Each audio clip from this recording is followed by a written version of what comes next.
the Democrats' October surprise.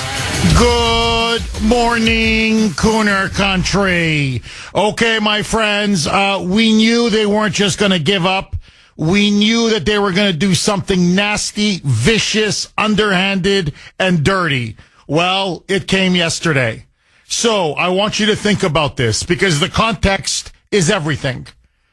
With Kamala Harris now bleeding in the polls, with her and Biden's utterly incompetent, inept response to Hurricane Helene, with her now having essentially now badly damaged her campaign in the key swing states of Georgia and North Carolina, with now Tim Walz and the J.D. Vance debate in which Vance cleaned Walz's clock. Everything now going bad for the Harris campaign.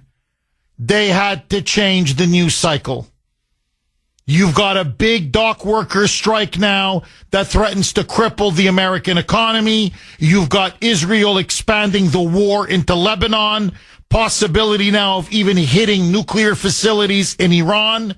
Everything now is falling apart here at home and abroad. They needed a new narrative. And here it came. Jack Smith, that scumbag special counsel, got Judge Tanya Chutkan in Washington, D.C. to release a special filing motion on the president's presidential immunity. If you remember, the Supreme Court ruled decisively that President Trump and every president has broad immunity at the core of their constitutional powers when exercising their responsibilities and functions as president. And that did tremendous damage to all of the lawfare cases waged by the Democrats and the left against Trump. Well, guess what? Chutkan did the unbelievable yesterday.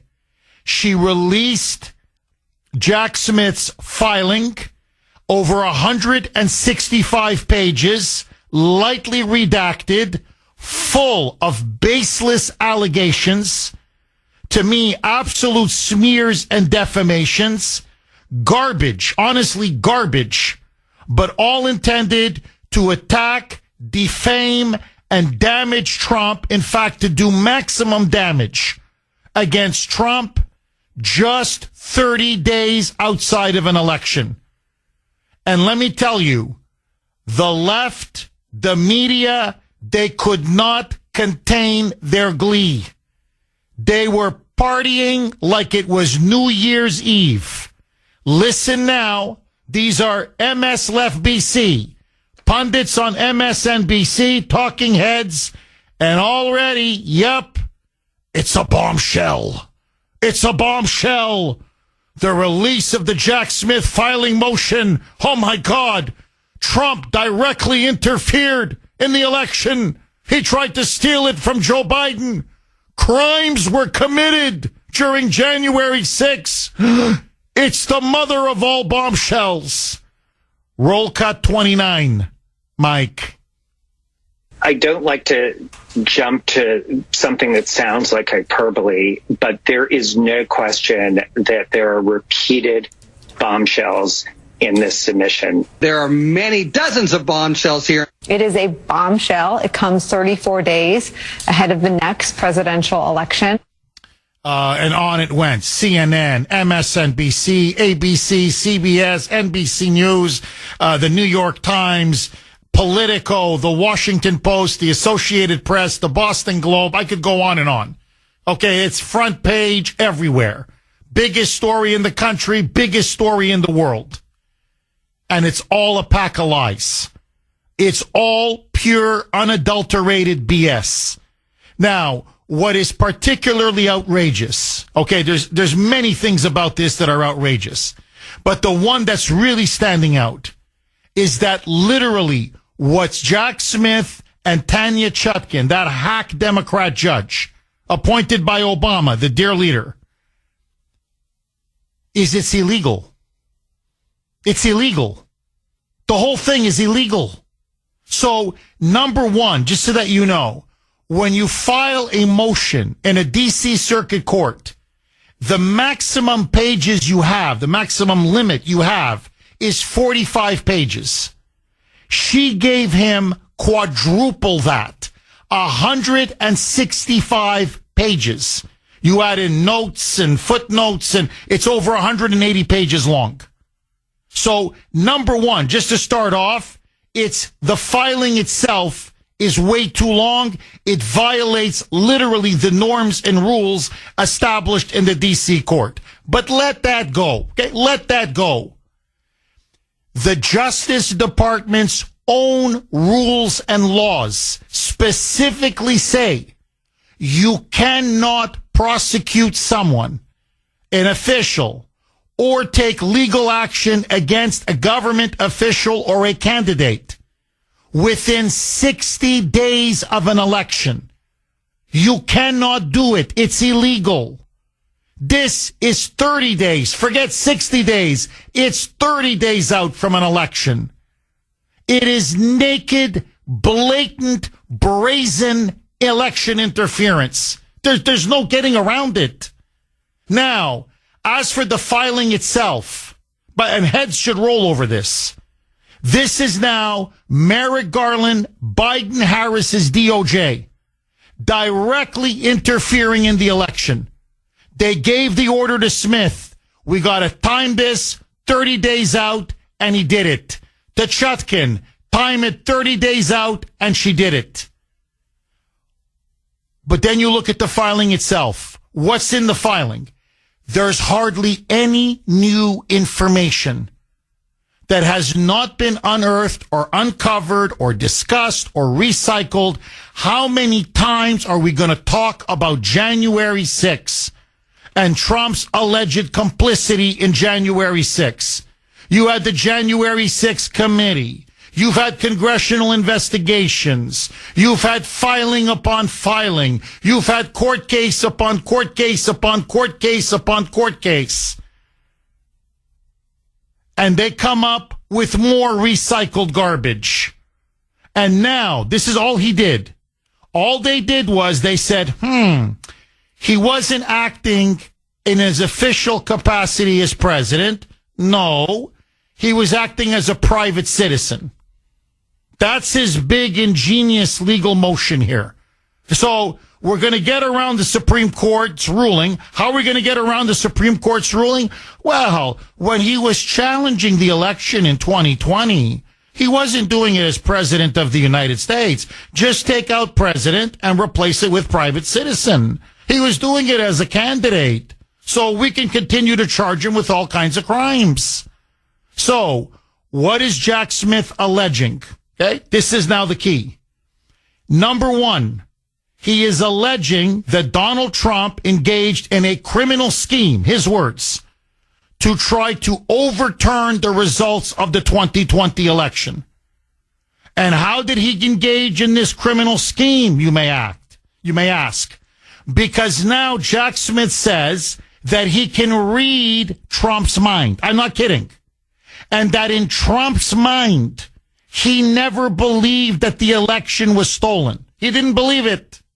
So you see, he was doing this and lying to everybody that there was fraud and that there was voter tampering and that there were problems with the machines and that you had people voting illegally in state after state after state, and that Donald Trump never believed any of his claims, any of his allegations.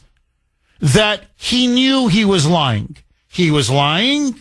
He knew his state of mind. And so this is a scheme to defraud the Republic. Listen to this. And illegally overturn an election. And so Trump now needs to go to jail, I swear to you, for 500 years. And on top of that, he then cites two quotes that now he just magically found. The January 6th committee didn't find it. Congress didn't find it. Nobody found it. But now he's found two people, anonymous, who say two things. Number one, that when the rioters breached the Capitol on January 6th and Mike Pence had to be wheeled out of the Capitol building that Donald Trump allegedly was told about this at the White House. And that Trump said, quote unquote, so what? That they breached the Capitol and they feared for Mike Pence's life and they had to wheel him out. And Trump said, so what? Allegedly. Just what Jack Smith claims. So what? And then the other claim is that Trump apparently told an aide, again, there's no name, there's no verification or corroboration of any of this, is that he came out and said, let them riot. Let's do it. Literally, that's what Jack Smith claims, quote unquote. Let's do it. Let's riot. And from this, unverified, uncorroborated, anonymous, they're trying now to claim that Trump is unfit to be president. And by the way, Trump's lawyers were going to respond to all of this. They were given until the middle of October to refute these specific accusations. They didn't even wait for Trump's lawyers' response. They just released it to smear Trump before the election. Oh, Jeff Kuhner, Boston's Bulldozer, 617-266-6868 is the number. Okay, here is the October surprise. We were waiting for it, and they dropped it. I think they didn't want to. I think, I could be wrong, I'm just giving you my honest opinion, I think they wanted to wait even a little closer to the election. They probably were going to wait till October 10th or October 15th and then drop this filing by Jack Smith, which is, by the way, completely illegal. The filing itself is illegal. But, and I want to get into the so-called bombshell, quote-unquote, revelations in it that the media and the left is going wild over. But they were forced. Their hand was forced to do this a little quicker because it's obvious. You've got now massive blowback over Hurricane Helene, and I'm going to be discussing that later in the show. Kamala Harris yesterday announced $750 checks. You're a victim of Hurricane Helene. You know what you're getting from the federal government? $750, blank you. That's how much for food, baby formula, basic supplies. They have no money. Literally, FEMA has run out of money. For Ukraine, Slava Ukraini, glory to Ukraine, as Nancy Pelosi puts it. $8 billion extra, no problem. $200 billion, no problem. But if you're a fellow American, ravaged, destroyed, devastated in one of the worst hurricanes in recent memory, blank you, $750 and put a smile on your face. So, with the massive blowback over her sheer incompetence and callousness, indifference, over Hurricane Helene in Georgia and North Carolina in particular, with her poll numbers now dropping, with J.D. Vance having destroyed Tampon Tim Walz, the knucklehead, in the debate, they realized it was now or never. To try to rescue them before it was just impossible to salvage this disaster of a campaign, they needed an October surprise. Jack Smith, the corrupt Department of Justice, and this hack judge, Tanya Chutkin in D.C., well, they think they delivered. So, in a 165-page filing, which, again, I want to stress, the maximum limit is 45 pages. So it's already quadruple what the laws and regulations allow. Let that go. The Department of Justice, according to their own laws, their own rules, you cannot prosecute or go ahead with a prosecution of a political official or a candidate or take any legal action whatsoever within 60 days of an election, because it's obviously direct election interference. This is 30 days. So the filing itself is illegal. The releasing of the filing is illegal. Furthermore, that's just Jack Smith's allegations. Trump's team, and this is why they're livid, and I don't blame them. Their lawyers have come out and said, But hold on, we had until the middle of October to rebut these accusations. So you release this? You release this inflammatory legal motion, making these wild accusations and allegations about Trump regarding January 6th, and you don't even give us the time to answer them? Beyond disgusting. Beyond disgusting. And then, here's what I'll give it to you again straight. That Trump was part of a criminal conspiracy to overturn the election results of November 2020. But this time, he wasn't acting as president. He was acting as a private citizen. So that gets around the Supreme Court ruling. He was acting in his own capacity as a candidate, not as the president of the United States. And then furthermore, you have to be a mind reader. Because the mind reader, according to Jack Smith, is he was lying and he knew he was lying. He never believed the election was stolen. On top of all that, he makes up this claim from this aide that no name, no one's ever heard of this guy, that Trump apparently said, well, if the mob wants to kill Mike Pence after he certified the stolen election, so what? So what? And then the other one, riot in private, told apparently an aide, let's do it, riot. Now, I'm telling you that those quotes are bull. You know what? I got to be careful because I'm telling you this word's going to come out. I'm going to get a fine. This is pure bull crap. I'm telling you, they're either taken out of context, I guarantee it, or they're literally made up. That's number one. Number two, just for the sake of argument, he said, I don't care what happens to Mike Pence.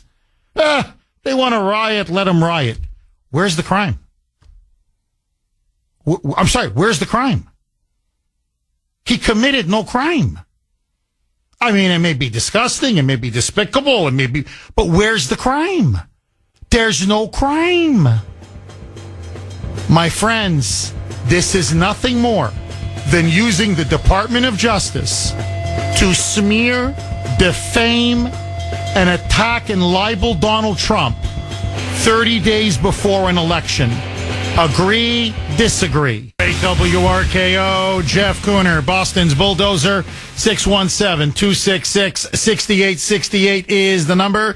Okay, we knew it was going to come. We knew it was inevitable. Honestly, if this is their big October surprise, if this is the best that they have, then I'm telling you they're in big trouble. Because this, A, is illegal. B, it reeks of desperation. I mean, it's pathetic on every single count. Number one, this is now what Jack Smith is trying to argue. That if you want to contest a stolen election, it is a crime. But only if you're Trump. Only if you're a Republican. You see, if you're a Democrat, then you can contest elections till the cows come home. That's okay. But if you're a Trump and a Republican, you can't contest an election. That's part of a quote-unquote criminal scheme. That's number one. Number two, a man who publicly said to peacefully and patriotically protest is really in his mind, according to Jack Smith and the Democrats, telepathically telling everybody, storm the Capitol. So don't look at what a person says. No. You have to be a mind reader and trust Jack Smith because Jack Smith can read people's minds. And then the final one, which to me is maybe the most absurd of all the ridiculous allegations, this may be the absolute worst one of all. That somehow Donald Trump now needs to spend hundreds and hundreds of years in jail for something that never happened. Nobody blocked the peaceful transfer of power. Even though the election was stolen. And Trump to this day believes the election was stolen because it was stolen. who prevented the peaceful transfer of power. So in other words, nothing happened.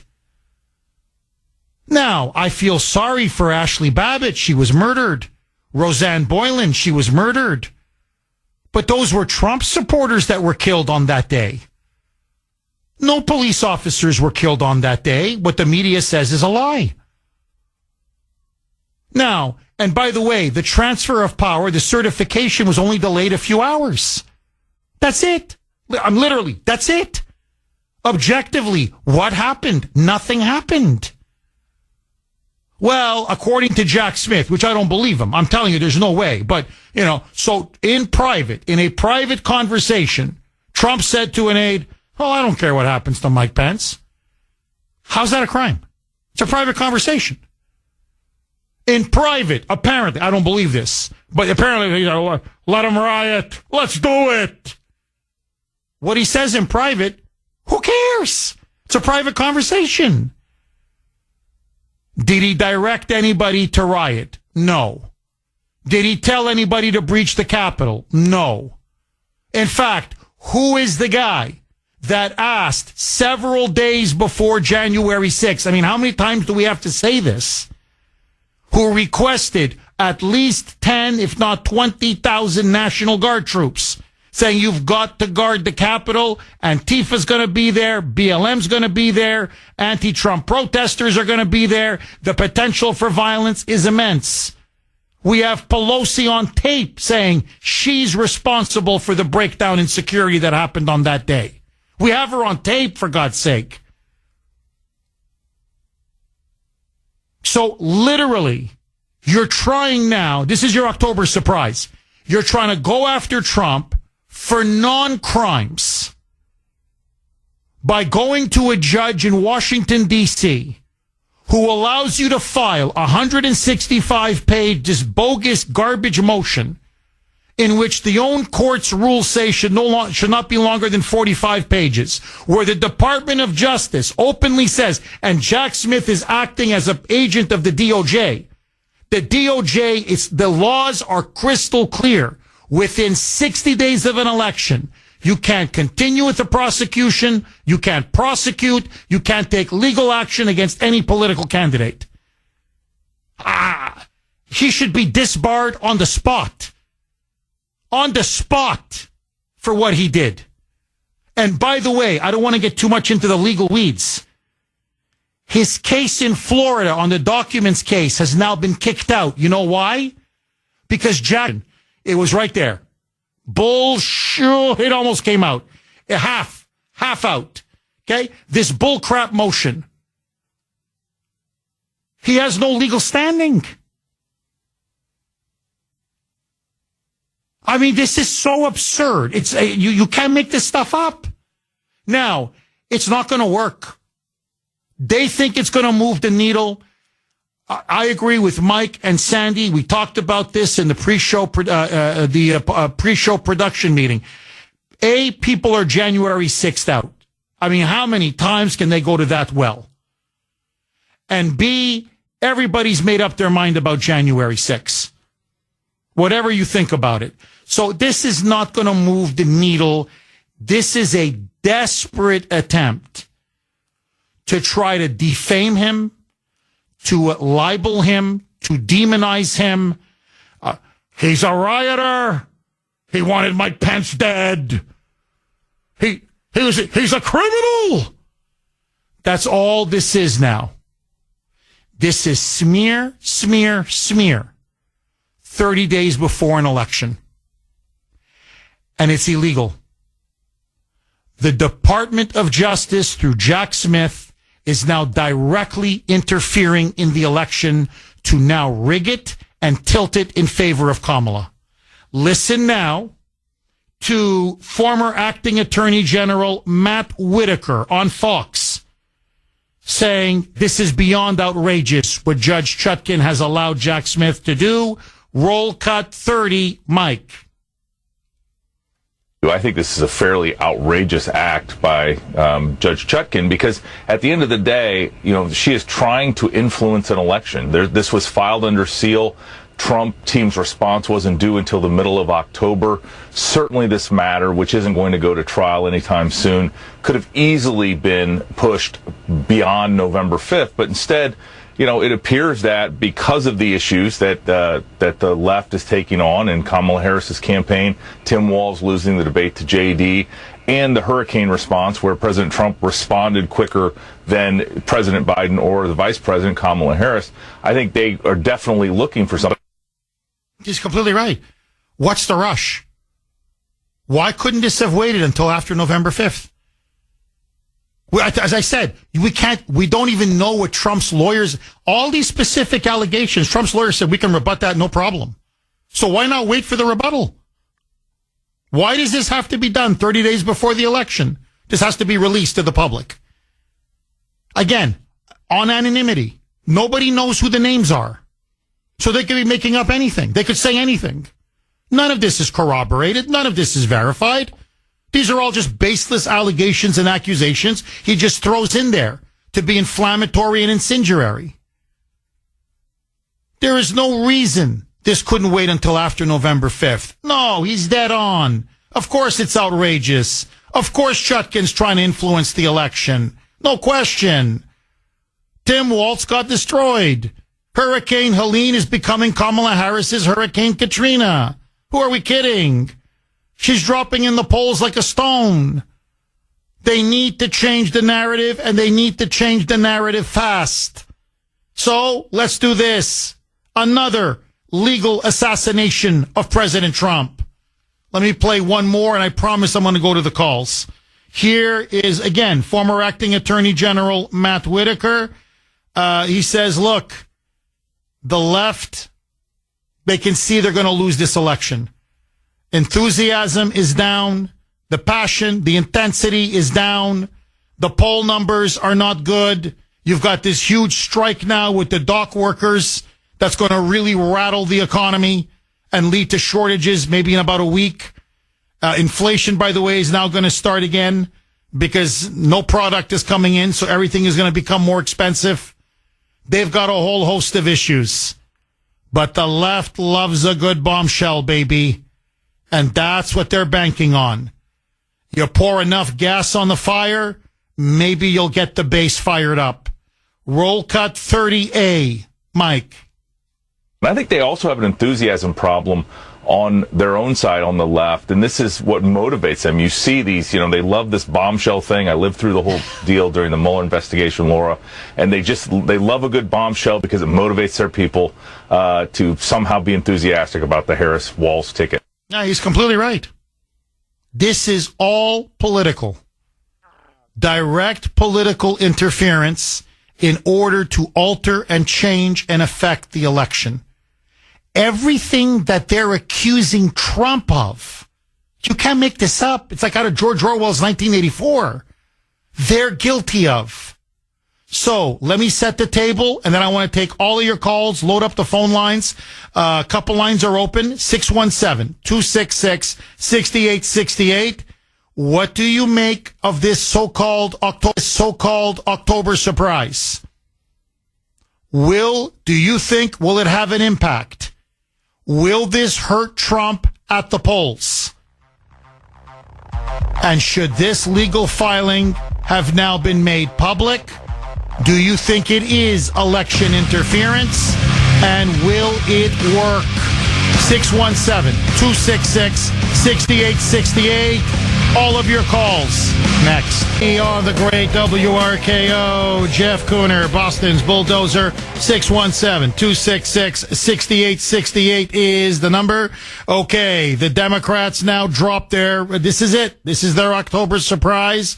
Jack Smith, to me, honestly, one of the most vile, disgusting human beings on the planet, along with Judge Chutkin. This is in the D.C. Circuit Court, the D.C. court. And they made public Smith's filing of immunity regarding President Trump. And it's no surprise. Jack Smith says, no, President Trump has no immunity for January 6th. He acted as a private citizen. He engaged in a scheme, a criminal scheme, to try to block Joe Biden from becoming president. and he needs to go to jail. And they've made, as I said, some explosive, to me, despicable, false allegations to try to fire up the left-wing base and to smear Trump. And my question now to you, will it work? Will this be enough to derail Trump? 617-266-6868. This is from Dave on Messenger, and I think he makes a very good point. You know what, Jeff? We have our own surprise. And it's coming on Election Day. Victory. Trumpomania 2024, buddy. That's not our October surprise. That's going to be our November surprise. And this is a really good one from Larry. And I think Larry is really onto something.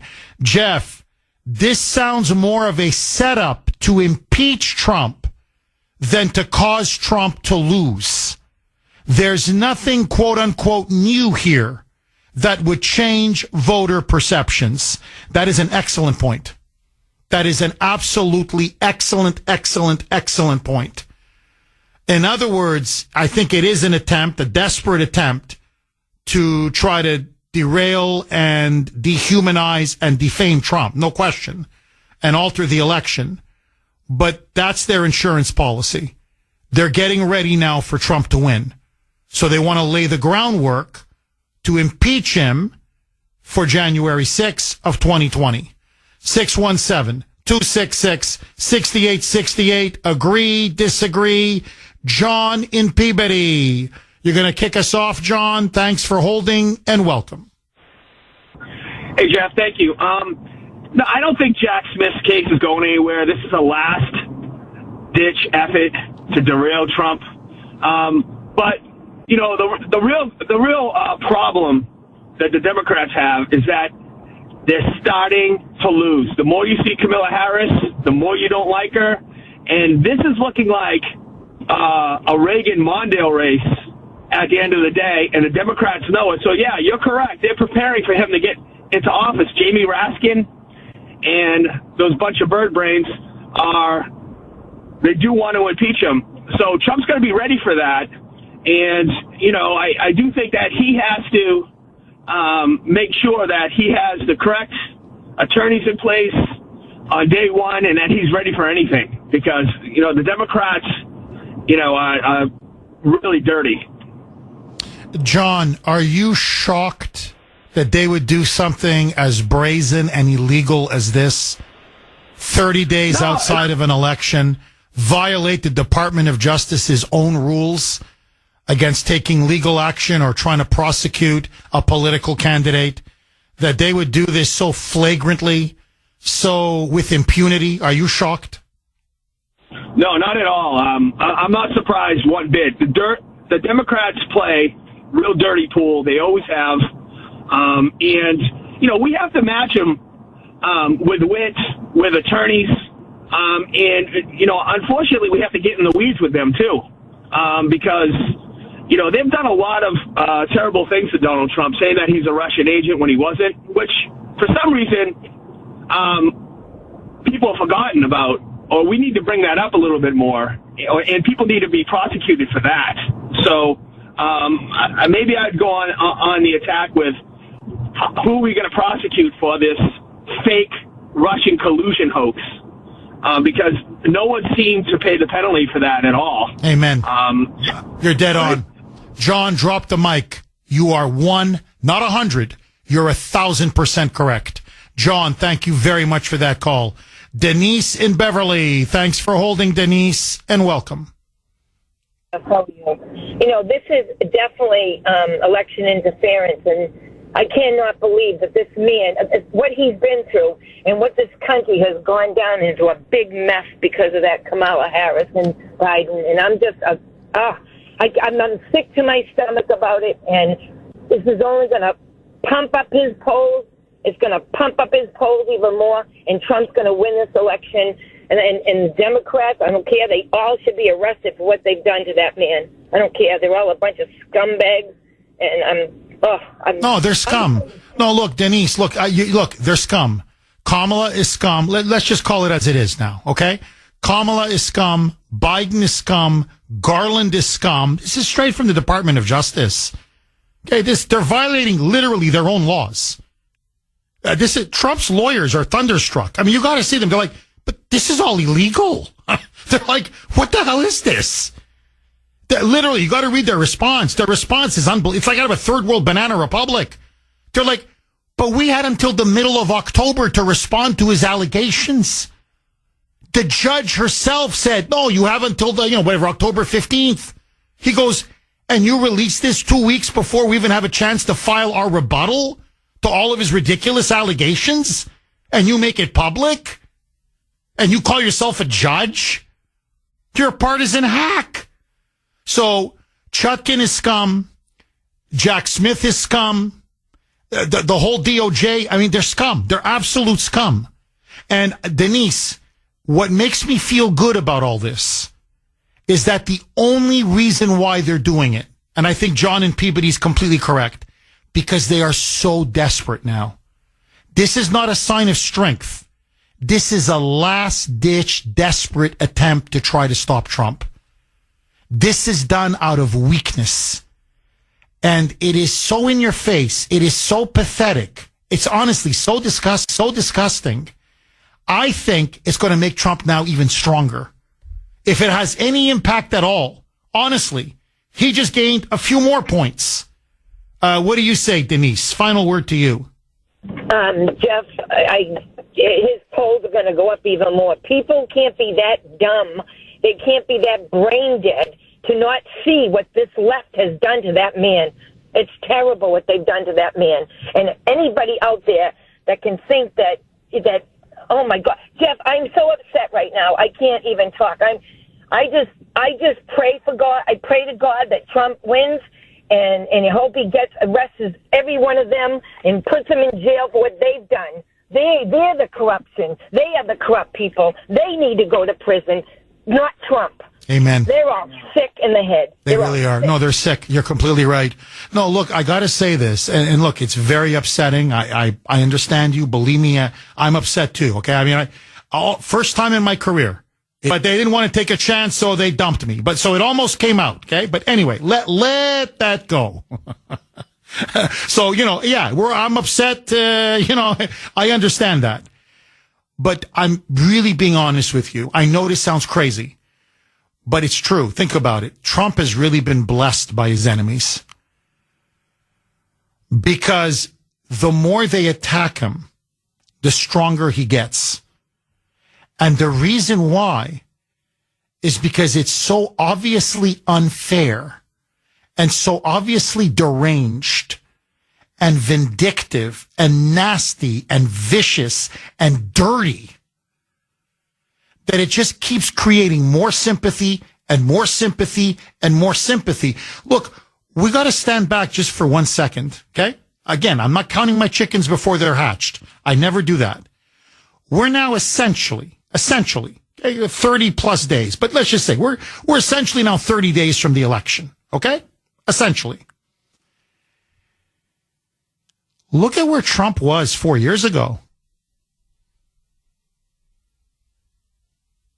Biden had stolen the election from him. We had the debacle of January 6th. It looked like he was finished. It looked like he was finished politically, legally, his career, his business. He was done for. And he was the most hated man in American politics, according to the media and to the left. And what did they do? They kept attacking him. And attacking him, and attacking him. And by attacking him, they resurrected him.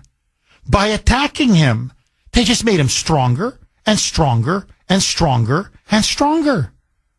So this is how stupid they are. They revived and resurrected Trump. And now he is on the cusp. He's at the gates of victory. It's like, taking a city. It's like we're there. We're on the outskirts. We can see it. We can taste it. And now it looks like they may have just opened the gates for him. But just say, okay, come on in. This, I believe, is going to blow up in their face big. If it has any impact, it's not going to be what they think. It's going to be the exact opposite. People are going to say, what? 30 days? What? And all of it unsubstantiated allegations that his legal team couldn't even respond to? And you break the law just to get this garbage out there, just to smear him some more? I'm telling you, Trump has been blessed by his enemies. Their evil, their corruption, their stupidity, their vindictiveness, they have made Trump into a martyr. And that's why he's going to win. Jimmy in Dorchester. Thanks for holding, Jimmy, and welcome. I woke up in shock today when I was watching Fox. The first thing I saw, do you know that FEMA is out $1 billion? It was given to the migrants. That's with right. All this stuff going on. Yes. Can you believe this? $1 billion to illegals for them to resettle around the country. That's been their number one job under Biden and Harris, has been to resettle illegals. There's no more money left, Jimmy. No, I'm not, it's not a figure of speech. Mayorkas yesterday, Homeland Security Secretary, said FEMA is out of money. If there's another hurricane anywhere, there's no more money. There's no more money, Jimmy. So they've given $1 billion to illegals, and then Kamala, and we have no money for ourselves anymore. None. And Kamala goes to Georgia, Augusta, Georgia, and acts like she's Santa Claus. And they're stunned. And she says, I'm going to take care of you. And they're like, okay. $750. And they're like, what? That's it? A paltry, measly, that's it? $750? That's for your food. That's for your water. That's for your supplies. That's for your clothes. That's for your baby formula. Blank you. $750. Make the most of it.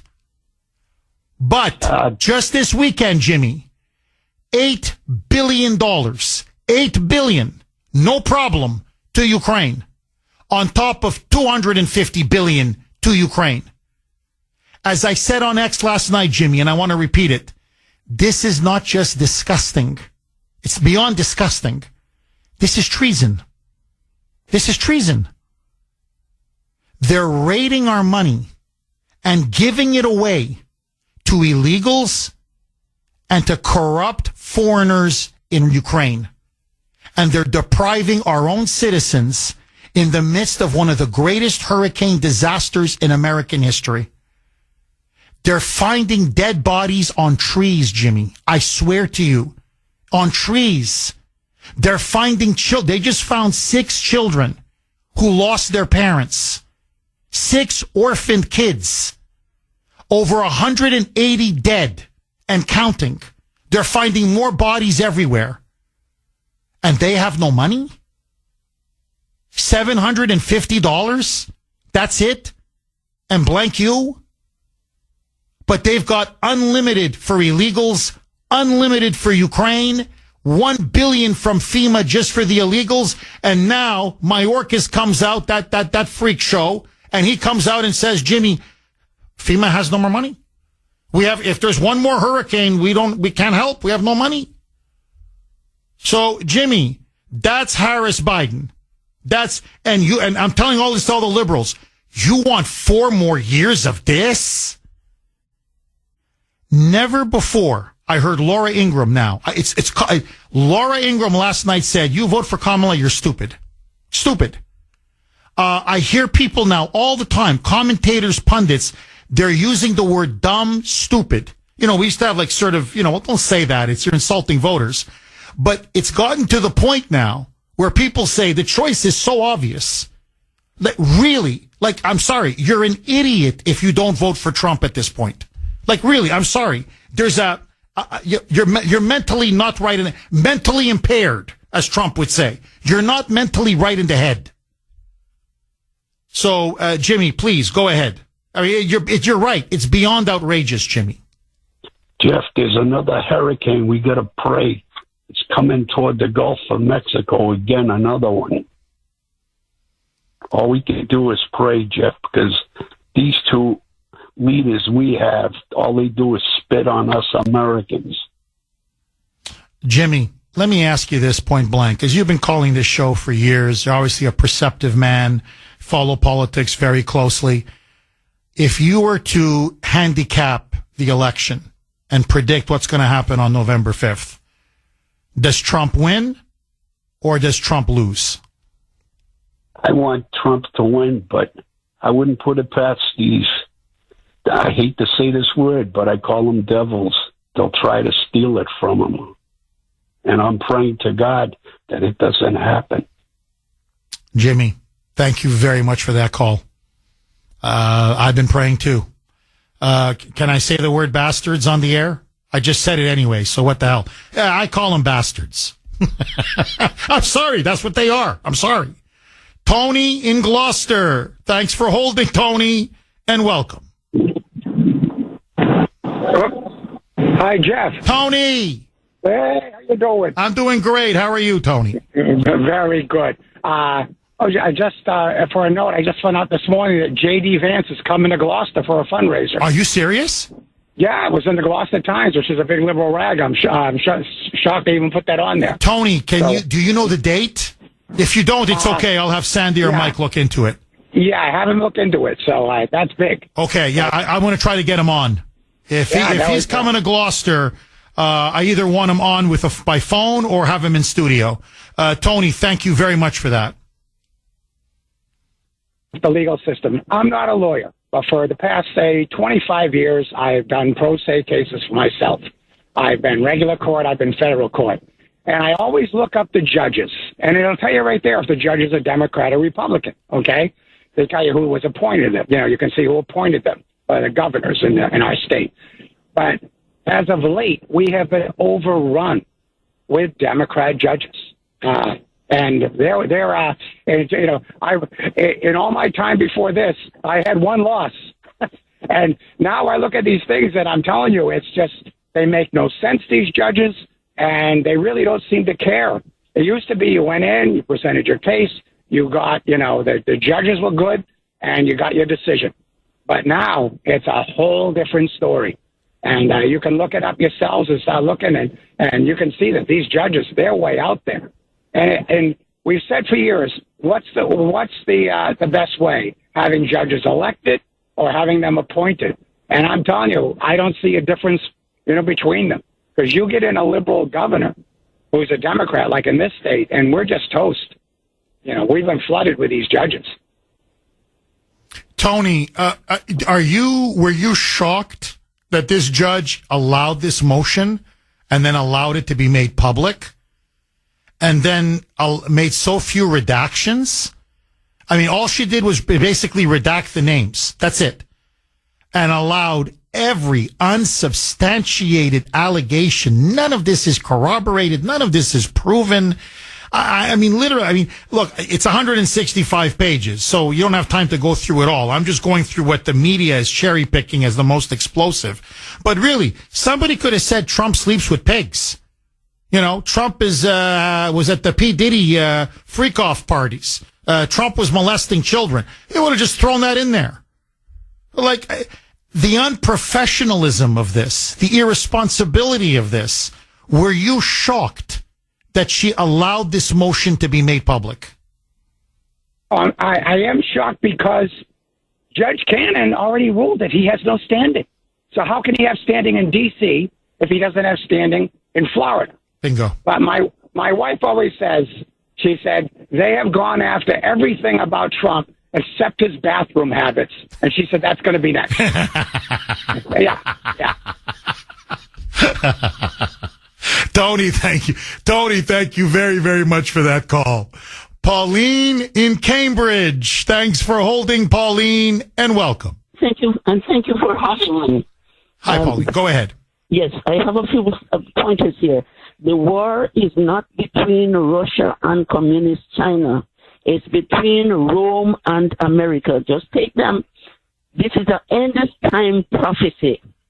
If you know Pauline, look, I don't want to get into prophecies. I'm talking about Jack Smith and his filing this immunity motion against Trump, which is trying to alter the election. So I don't want to get into, the Roman Catholic Church and the Vatican and the Pope and I'm not interested, Pauline, but thank you very much for that call. 617-266-6868 is the number. Okay. Let me set the table. We'll continue to take your calls. A lot of other topics I want to get to, but I want to take a few more calls. 617-266-6868.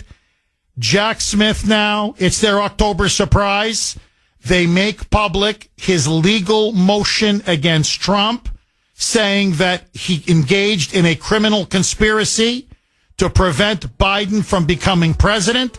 He needs to go to jail for hundreds of years. And that apparently he says that Trump in private said, riot, let's do it. Will it have any impact on the election whatsoever?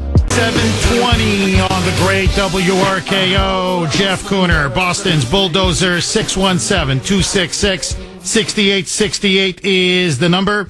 You can text us 70470, 70470. This is from 917. Jeff, why would anyone be shocked by all of this?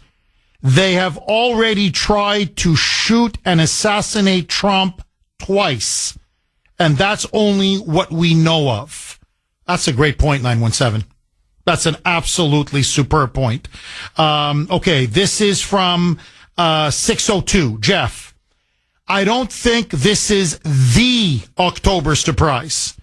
I think this is just one of many October surprises we're about to see over the next month. Between now and November, I expect to see volley after volley, with the opposition Democrats lobbing as many bombshells, quote unquote, and throwing as much crap against the wall as they possibly can to see what will stick. Some of these surprises will be very easy to spot. Others may appear unrelated to what's going on, and the deep state, even though they're behind it. The thing to watch for is, whatever the event or scenario, will it do damage to Trump? We'll see. We will definitely see. There's no question now. They are desperate. They're dangerous, and they're on all-out attack mode. That's why they went ahead and released this preposterous legal motion, this filing by Jack Smith, in which it is smear after smear after smear against Donald Trump, and they won't let January 6 go. They are determined, to me, either if they can't stop him, to then use this as the basis for an impeachment should Trump win in November. Larry, thank you, Larry. Welcome. Go ahead, my friend. We met in West Bridgewater a few months ago. It was a great time being with fellow patriots. Well, to the point, because I could honestly speak with you for hours this morning about the state of this country. I was at the gym late afternoon, and they have all those TVs, and they started to throw this news story up there on one TV, and then Kamala on the other TV, and Trump on the other one on Fox. And I couldn't even look at Kamala. Honestly, I can't even look at her or listen to her. She sickens me, like all of them. And my point this morning is, bring it on. Bring it on. The more BS they throw, the better it's going to help our side. And we need all the help we can get. The only thing I worry about, Jeff, they tried to kill him twice. I hope they don't succeed. And I really feel in my heart that God has his hand on Trump. Because not only does our country need Trump back, the world needs Trump. I mean, people are so busy in their lives trying to make ends meet. What's going on in this country is outrageous. All that Trump and Vance had to say in those debates is, you have let criminals, rapists, murderers in this country to hurt fellow Americans. They all need to be brought to justice, Jeff. And I hope that once President Trump is in office and spends time cleaning up this disaster, he has a scorched earth syndrome approach towards these criminals and cleans up this mess and revamps the FBI and all the agencies that this criminal enterprises use to try to go after Trump. This guy should be thrown in jail for what he's trying to do. That judge should be thrown in jail. Where's the Supreme Court? What is going on? And the only question I have for you, Jeff, is if President Trump has this election stolen from, what are we supposed to do? Because unlike these animals that if they don't like the color of President Trump's tie, they go out and protest and burn buildings down. We don't do that. We work hard every day. What are we supposed to do, Jeff? Well, right now, Larry, it's vote and get as many people to vote as possible. And look, I'm with Dan Bongino and I'm with Tucker Carlson. I'm with all of them. It's no longer enough to bring one or two with you. You've got to bring 10. I mean, I know it's a tall order, but you've got to bring 10 people with you to the polls. You've got to bring your family. You've got to bring your friends. You've got to bring 10 for every person that every one of us that votes. We have to bring in 10 with us. We have to do it. You have to set like a mission for yourself and say, okay, let me talk to my aunt. Let me see if I can flip her. Okay, let me talk to my first cousin. Okay, let me talk to my nephew. Let me talk to my niece, to my brother, to my sister, to whoever. If you have children that are, above 18, they're adults. Let me see if I can bring them around. You've got to it's got to be for every one of us 10 votes. If we do that, we win and we save our country. Trump will clean up this mess. I have no doubt about it. And I got to be very careful how I say this, Larry. I already know pretty much the cabinet, the layout of his team. It's going to be an all-star team. He's got the best people. I'm telling you. He's going to have a great attorney general. He's going to have someone who's going to really clean up the Department of Justice. He's going to have a great head of the FBI, head of the CIA. What I'm saying, great Department of Homeland Security secretary. We're going to fix this mess. We're going to do it, but we've got to get him in. WRKO, Jeff Kuhner, Boston's Bulldozer, 617-266-6868 is the number. Okay, on MS Left BC. All of them. Rachel Madcow, Joyless Joy Reid. You should have seen them. Larry O'Donnell, Stop the Hammering. All of them. They had Weissman on. That hack. Remember, he was the top guy under Robert Mueller who did everything in his powers to try to bring down Trump, a rabid Trump hater. They had them all back. Okay, like bring back the band. Okay, bring back, the old band. Bring them back. Well, they were already popping champagne corks. Listen to them. This time, they finally got him. Roll cut 29. Mike. I don't like to jump to something that sounds like hyperbole, but there is no question that there are repeated bombshells in this submission. There are many dozens of bombshells here. It is a bombshell. It comes 34 days ahead of the next presidential election. I mean, it was a bombshell. The first voice was Andrew Weissman, by the way. So Weissman was the first voice that you hear, and he's tickle pink because he's been the architect of the lawfare strategy against Trump. So we shall see. A good friend of mine texted me during the break. 508 is his text number, his area code, forgive me, and said, Jeff, where is our October surprise? November 5th. That's going to be our surprise. November 5th. We're going to hit him at the ballot box so hard, so fast, in such massive tsunami-like numbers. They'll have no idea what hit him. 617-266-6868. Okay. They're getting desperate. You can tell they're getting desperate.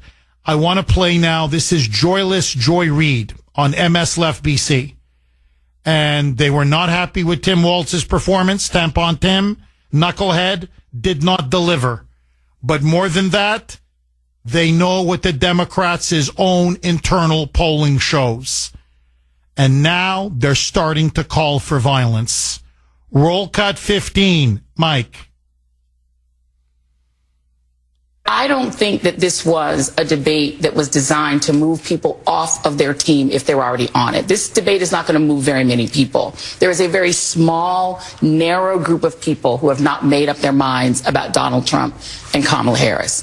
That small, narrow group of people, when you poll them, you talk to them, they seem to want, number one, more substance. They keep asking, I need to know more, I need to know more, I need to know more details. Tim Walz was very detailed, and he spoke the way a governor speaks about really specific issues like gun violence, like health care. He was substantive and knowledgeable. So if you're that person who the thing that's keeping you on the fence is you need more details, he gave you more details. Number two, I don't think that small, narrow group of people wanted to see a fist fight. And so I think that the people who want the fist fight are the base of the Democratic Party. Democrats want to see someone get up there and give a knuckle sandwich to Donald Trump. That's what they want. But that is not the group of people who need this debate. Yep, they want to give him a knuckle sandwich. They want to give him a hell of a lot more than a knuckle sandwich. Okay, this is a political assassination, a legal assassination. They've tried 2 actual assassinations. And what this filing now shows, beyond the shadow of a doubt, is they're willing now to break the law in order to take down Trump. They will do anything to stop him. Scott, I have Scott in rear. That's what's on the board. But I'm assuming, let me save you here, Mike and Sandy. I'm assuming it's Scott in Revere. So let me go out on a limb. Scott in Revere. Thanks for holding, Scott, and welcome. Jeff, I love you, and don't take you away, my friend. Scott, what's on your mind, my friend? Oh, Jeff, where do we start, Jeff? All right, we have people literally, like you said, and I hate to say this negative thing, but people dying from a hurricane in the United States of America. This is not Venezuela. This is not, one of the islands. This is the United States of America. And where's the help? Well, let me tell you where the help is. I'm going to tell you where the help is. Flying 10 illegal families from Ecuador to friggin' to wherever they want in the United States. That's where our help is. India, flying overhead with illegals. That's where all the help is. Not to mention the war that we keep on giving billions and billions of dollars to, that no one on this earth, no one in this United States ever gave permission for. I don't remember them going through Congress. I don't remember voting for that. I don't remember anybody voting for that, or the money for that matter. I'm really angry. Really angry. Well, look, Scott, we're being raped. I mean, I'm sorry to put it so crudely, but that's what's going on. As taxpayers, we're being raped. And let me tell you the ultimate crime here. The war in Ukraine is lost. So it's not just that they're taking and stealing our money and giving it to illegals to resettle across the country, because that's what FEMA now does, or they're giving all this money to these corrupt Ukrainians and their oligarch friends. But yesterday, huge news out of Ukraine. Their huge fortress, their stronghold in eastern Ukraine, just fell to the Russians. The entire eastern front now in Ukraine is about to collapse. Putin is on the cusp of a massive, massive victory. The reason why, listen to this, Scott, the reason why they sent Zelensky another $8 billion over the weekend is they know the war is lost. They know it now. Zelensky in private has now said it's over. We're going to get routed on the Eastern Front. So Eastern Ukraine will fall to Russia, and Putin will then have effectively won the war. So why the $8 billion? To keep Ukrainians fighting and dying until November 5th. That's the deal. Just don't lose this war until Election Day.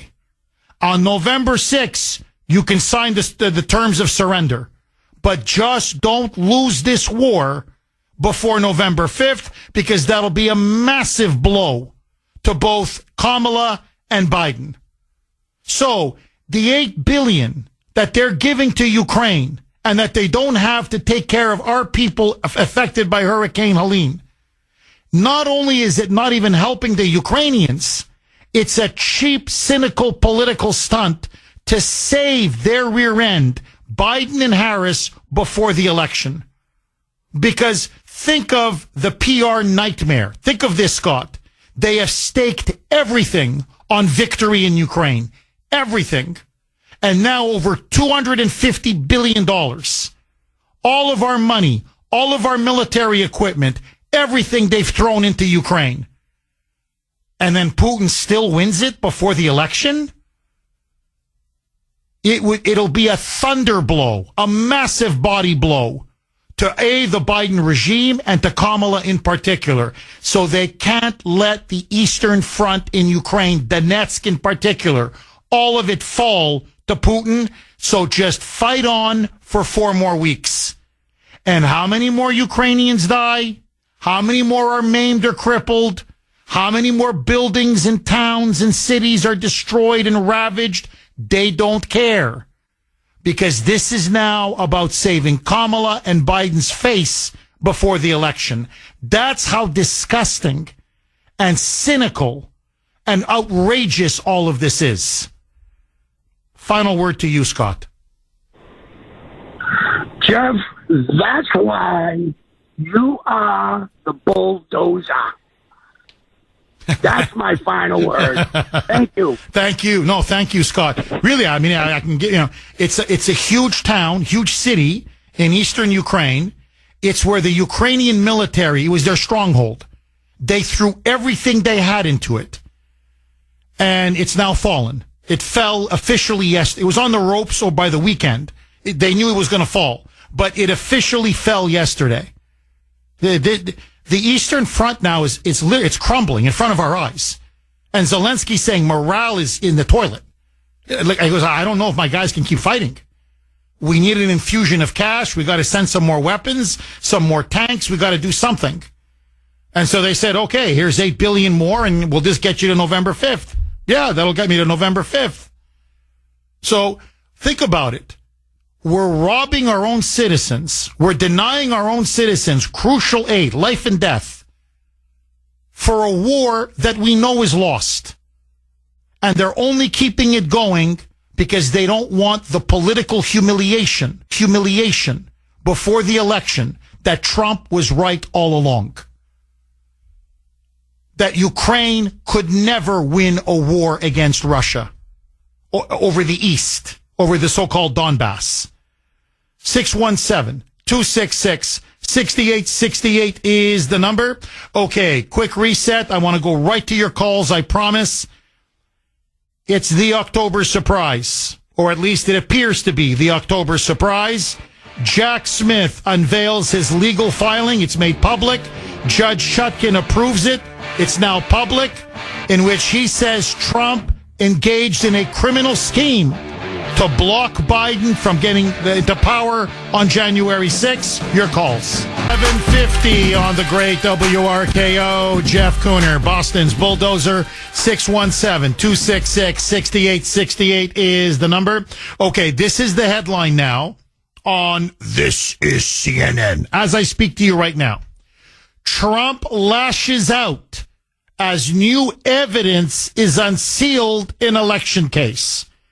Now, number one, Trump didn't lash out. He just said this is ABS and it's direct election interference, which is exactly what it is. And there's no new evidence that's been unsealed. It's just allegations. That's all. Uncorroborated, unproven, unsubstantiated. Honestly, horse crap. That's what it is. Anonymous, he said this according to anonymous aide.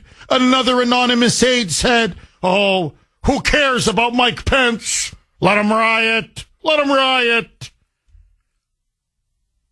So what new evidence? But you see, it doesn't matter.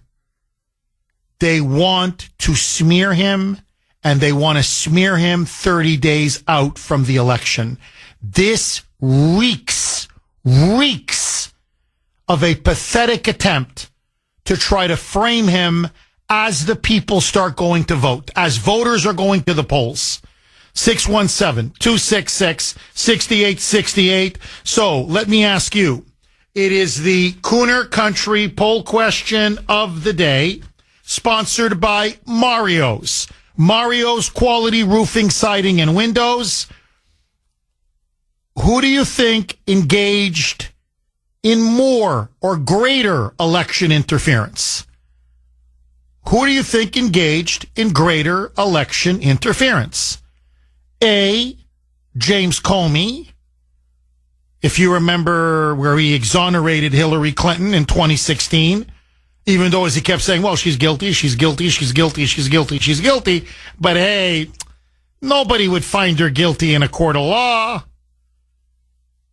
Or B, Judge Tanya Chutkan, who yesterday allowed this outrageous legal filing by Jack Smith, that Democrat assassin, that hack, to make his so-called motion public, to unseal it, and allow these explosive and frankly very damaging allegations to be made public, even though Trump's lawyers didn't even have an opportunity to reply or rebut, even though, as I said, they're completely baseless.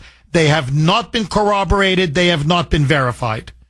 And as I said, multiple times, and it bears repeating, are illegal. According to the Justice Department's own laws, you cannot continue with the federal prosecution or take legal action against a political candidate within 60 days of an election. Forget 60. This is within 30 days, or just about 30 days within an election. It's illegal, and it's clearly character assassination in order to alter the outcome of the election. Who do you think has engaged in greater election interference? A, James Comey. B, Judge Tanya Chutkan. I want to hear from you. You can vote on our webpage, wrko.com/Kuhner, wrko.com/Kuhner, Kuhn as in National ER. You can also vote via X. I'm very active on X. My handle there, at the Kuhner Report, all one word, Kuhn as in National ER. Bob in Plymouth. Thanks for holding, Bob, and welcome. Thanks for taking my call. My pleasure, Bob. Two things real quick. First of all, I read in the paper the other day, in Pennsylvania, they're already predicting it'll take weeks after Election Day to count the votes. So, that scares the heck out of me, Well, Bob, that's how they're going to try to steal it.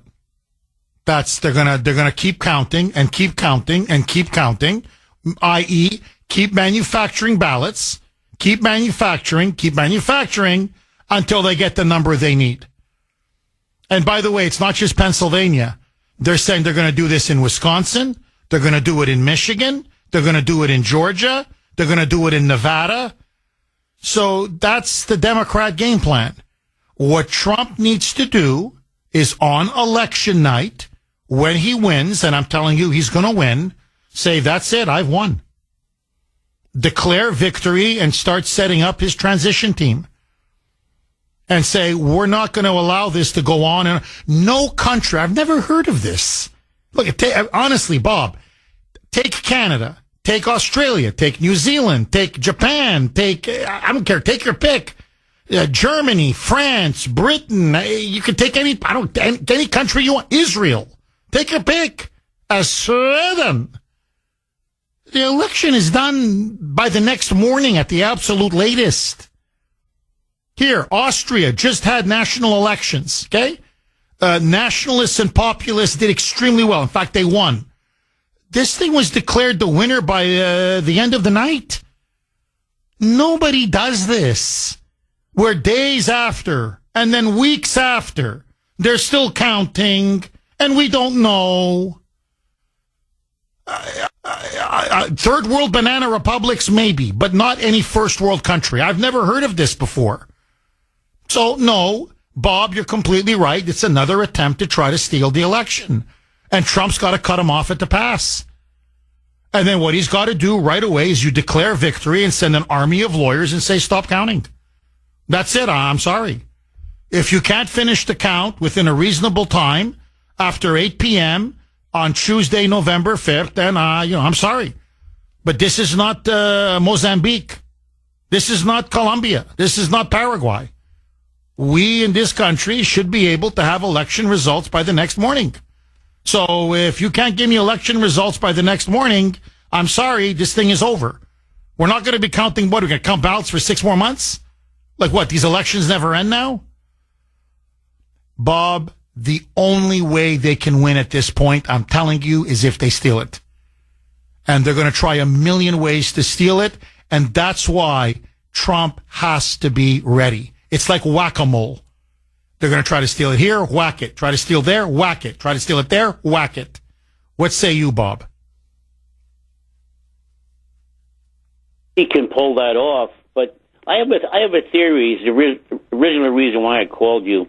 And my theory is, I thought of it the other day. I said, Trump's 78 years old, and he gets elected, and he's got a great vice president who everybody seems to have fallen in love with. That Trump and him get together and they clean the mess up, and then he resigns and lets Vance take over. What do you think of that? Bob, I don't think he's going to do that. He's got a full plate. So far, he's vigorous. He's very healthy, knock on wood. He's sharp. He's at the top of his game. Trump is expecting to do 4 full years, serve out his term, and then pass the baton, the torch, to JD to do 8. They are serious about 12 years of MAGA rule. In fact, look, I pretty much know that I have to be careful how I phrase this, but I know what their strategy is. Basically, the 4 years of Trump is a rescue operation. It's going to be 4 years of undo all the damage. That's all it is. It's going to be undoing the damage. It's securing the border. It's deporting the Haitians out of Springfield. He's going to do that. Deport millions of criminal illegal aliens. Stop the war in Ukraine. Stop this war, the wider Middle East war. Prevent Iran from getting the nuclear bomb. Get the economy booming again. Pass election integrity. And really start attacking inflation. Getting gas down, groceries, food, energy, drill. In other words, he's got to get the fundamentals of the country back. Clean out the DOJ, clean out the deep state. I mean, he's going to be working nonstop for 4 years. This is just to get, as he put it, the analogy they're using is Trump is setting the foundation. Vance will build the church of America first on that foundation in his 8 years. So save America the first 4 years and then build out for 8 under Vance with Trump advising him. I mean, he'll be more like a consigliere in his 80s then, behind the scenes, and, Vance will then take over and we'll see who his VP will be. That's the theory. That's the plan.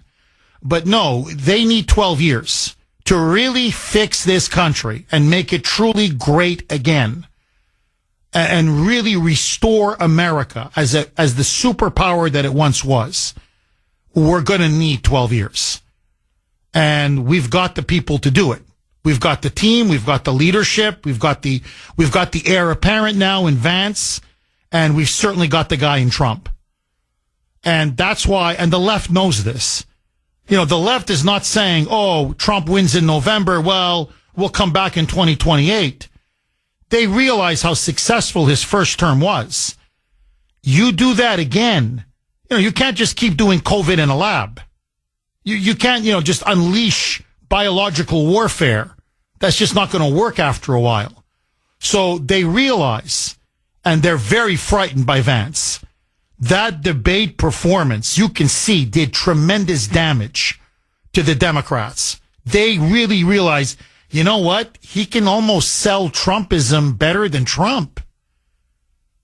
He's even more articulate than Trump in some ways. So a guy like JD could easily be a two-term president. He's statesmanlike. He is presidential. There's no question. There's something about him that when you look at him, he's not just a senator. He's not just a governor. He's not just, somebody you go, oh, politically talented, but not presidential material. When you look at JD, you go, I could see him as president. I really could.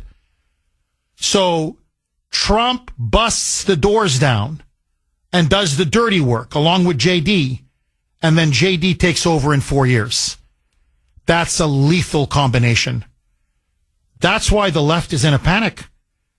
They're on the verge of total power, and it could all be taken away. Bob, thank you very much for that call. Just my opinion. Agree, disagree. 617-266-6868. Dennis in New Hampshire. Thanks for holding, Dennis, and welcome. Jeff, how you doing? Very good. How are you, Dennis? Beautiful, beautiful. I go back and forth from Cambridge to Hampton Beach, so I wanted to claim Hampton Beach now instead of the liberal city of Cambridge. That's how you do it, Dennis. Vote in New Hampshire. It'll be a much more consequential vote than in Cambridge. What I wanted to say is my wife and I, Karen, went to that the movie with Dinesh D'Souza, Trump's Vindication. And this is almost like a game plan out of that movie, what's going on here. Anything to stop President Trump. But there was a few other points that I wanted to make. One of them is I pray every day that Donald Trump wins the election because this country is a mess. I served in the Marine Corps from 78 to 81. It's just terrible to see everything that's going on with the devastation from the hurricane and nothing being done. My other point is they always talk about peaceful transition of power. What do you think is going to happen if Donald Trump ever wins the election? I don't think there'll be a peaceful transition of power because they're going to be radically either trying to impeach him, like you mentioned earlier. There'll be rioting in the streets. And the other thing that was in that movie that I really want to get the point across is that there was fraud. And I looked over at my wife during that movie, and I said, I told you, I think they're going to steal it again. There was a point in that movie how they showed that anybody can get ballots delivered to their house. It's not illegal. It's only illegal when you cast a ballot. So that's why, like you said, we never know the results the night of the election or even the morning after. And I feel it leaves it open for a lot of fraud. Well, Dennis, I agree with you on every count. Absolutely every. And by the way, if I lose you, I want to thank you for your service. I love you guys. I love you vets from the bottom of my heart. Thank you. Dennis, look, I saw Vindicating Trump when it came out last Friday. I brought Grace. I brought my kids. I thought it was a spectacular movie. It was, first of all, it's very entertaining. It's a great movie. It's going to leave you ultimately very hopeful, very optimistic. And it's riveting. I was just, for 96 minutes, whatever the movie is, I was riveted every second of that movie. So if you haven't seen it, I'm urging all of you, please go and see it. Trust me, you're not going to be disappointed. The part that you're talking about, that's what I want everybody to see. Dinesh does a real service to the country where he shows how easy it is. $35 it's almost nothing, and you will get the ballot sent to your home, and then you can just make duplicates, literally photocopies, and they're sitting around. And he's got a couple of investigators, and they did it. They go, look, here's what we did. We made 10,000 ballots, and we'll show you how easy it is. And you see them, and they get the ballot. They pay their $35. And they get it all printed up, and then they got them delivered, and they go, here they are. Look, it's all ballots. And they look official. They would be accepted as official because there's no barcode. There's no way to check. And then they say, well, who do you get to vote? And then homeless people. They showed how you just get homeless people. Come on here. Sign here. Just sign here, and we'll vote for you. You go to nursing homes. You go to apartment complexes. There's so many ways, and then you just dump them off in a box. Ballot trafficking, ballot drop boxes. Most of them don't even have a camera. As Dinesh pointed out, he goes, so who knows who voted? They don't know. So you can come in with a duffel bag full, stuffed with ballots that you printed up. And you can just get people at nursing homes, homeless people, wherever. Just, okay, sign here, check here, thank you, and stuff it in the bag and dump it in the box, and there's 10,000 votes right there. Like this, like a snap of a finger. And the whole audience, I don't know how it was with you, Dennis, because my theater was about half full. We had a fairly good crowd, and they gasped. When they saw that segment, they're like, and they're just shaking their heads like, how could it be this easy? In a first world country, in a constitutional republic, how could it be this effortless, this easy? And that's what we have to watch out for. And that's why Trump is vowing, when I win, I think it's almost one of the first things he's going to have to do. Now, he's got to, got the economy going. He's got to get inflation down. He's got to start drilling for energy. He's got to secure the border. He's got to do a massive deportation. That's what I mean. He's going to be fighting on multiple fronts. He's got to pass a national integrity law, election integrity law. He has to do it. Ban mail-in balloting, gone. These drop boxes, gone. Ballot harvesting, gone. All of it. Ballot trafficking, gone. And we return to same-day voting and paper ballots. A few exceptions for early voting, military, those who really are in wheelchairs or really can't get to a polling place. So obviously you make some exceptions, but not this. Here, in some states, I mean, Dennis, I'm not kidding. They're already voting. And that you can vote for the whole month. I remember, there used to be election day. What election day? It's now election month. I've never heard of this. You get 4 weeks out, 3 weeks out. Yeah, you can just go vote every day. Every day you can vote for 4 weeks. So we've got to stop this. Few exceptions for military, people who are, whatever, disabled, or that's fine. But outside of that, same day voting, paper ballots, and hand counts. They do it in France. They do it in most democracies around the world. No problem. And by the way, by midnight, they know who won. So we do all these machines, early voting, mail-in voting, all kinds of voting, ballot drop boxes, and we don't know for days, sometimes even weeks, who won. He's got to pass, and voter ID laws. You've got to have voter ID in every state. And I would go not just voter ID, proof of citizenship to be registered to vote. Clean out all the voting rolls. No illegals can vote. No non-citizens can vote. And very simple. Show me proof of citizenship. You show me, no problem. You're registered to vote. And then when you show up to vote, voter ID. Oh, Jeff Kuhner, I'm just going to make it up now. 100 Smith Street. Okay. Yep, that looks like you. That's your address. Okay, you're registered. There you go. Check. Thank you for showing me your driver's license. Thank you. Here's your ballot. Go ahead and vote. And it's not swallowed up by some machine. I have no idea. Did it count it? Did it not count it? Did it count the opposite candidate? No. I put it in a proper ballot box, hand counted, with eyes watching the count. Then I know my vote has been counted. He's got to do that, Dennis. If not, it's going to be perpetual voter fraud. That's what the Democrats want. And eventually it's going to lead to one-party Democratic rule. Dennis, final word to you. What say you? Jeff, basically all these imperfections in the voting were all brought on by Democrats. They want the voting done that way. They'll give more rights to illegals over citizens.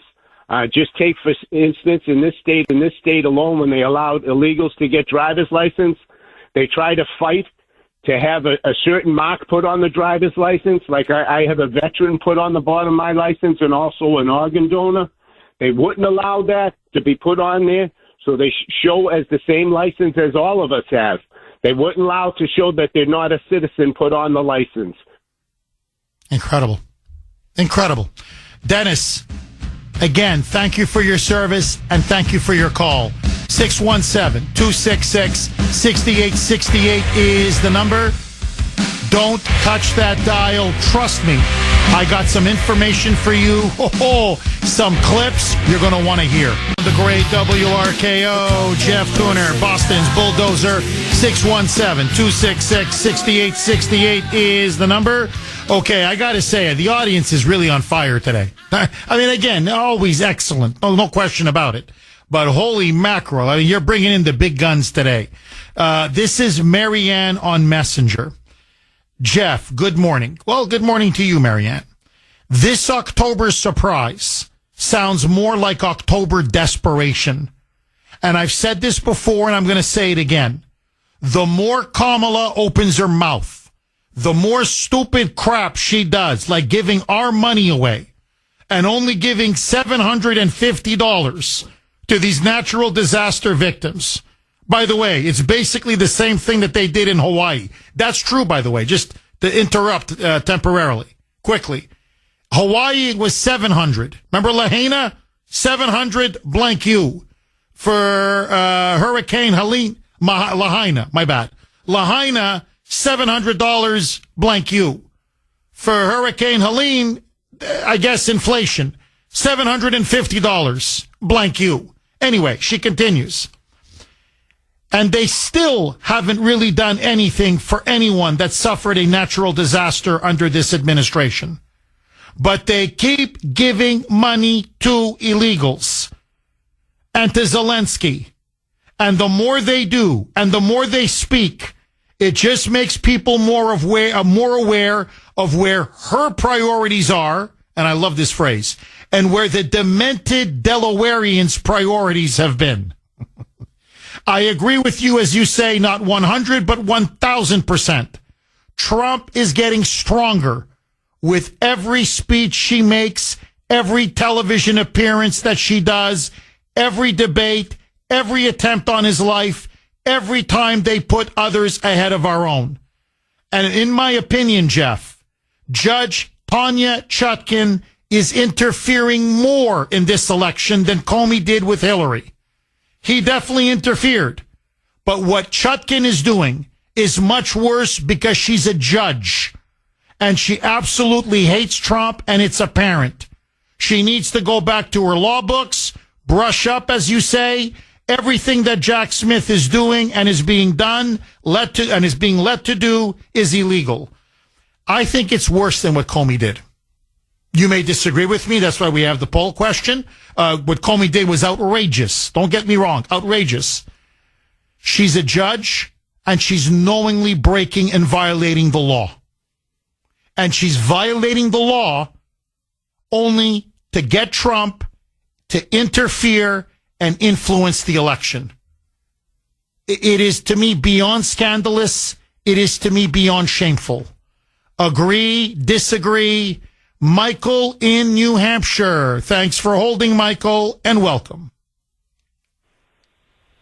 Hello. Michael. Jeff, hi, Jeff. I just wanted to make a statement. I work for an IT company, and I watched on HBO the movie about stopping the steal. And in that movie, they claimed that the voting machines couldn't be hacked and are not internet connected. However, they missed one small detail when they did their editing.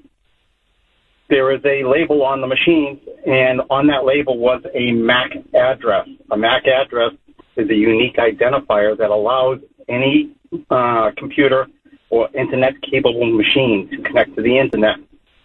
So they shot themselves in the foot when they made that documentary.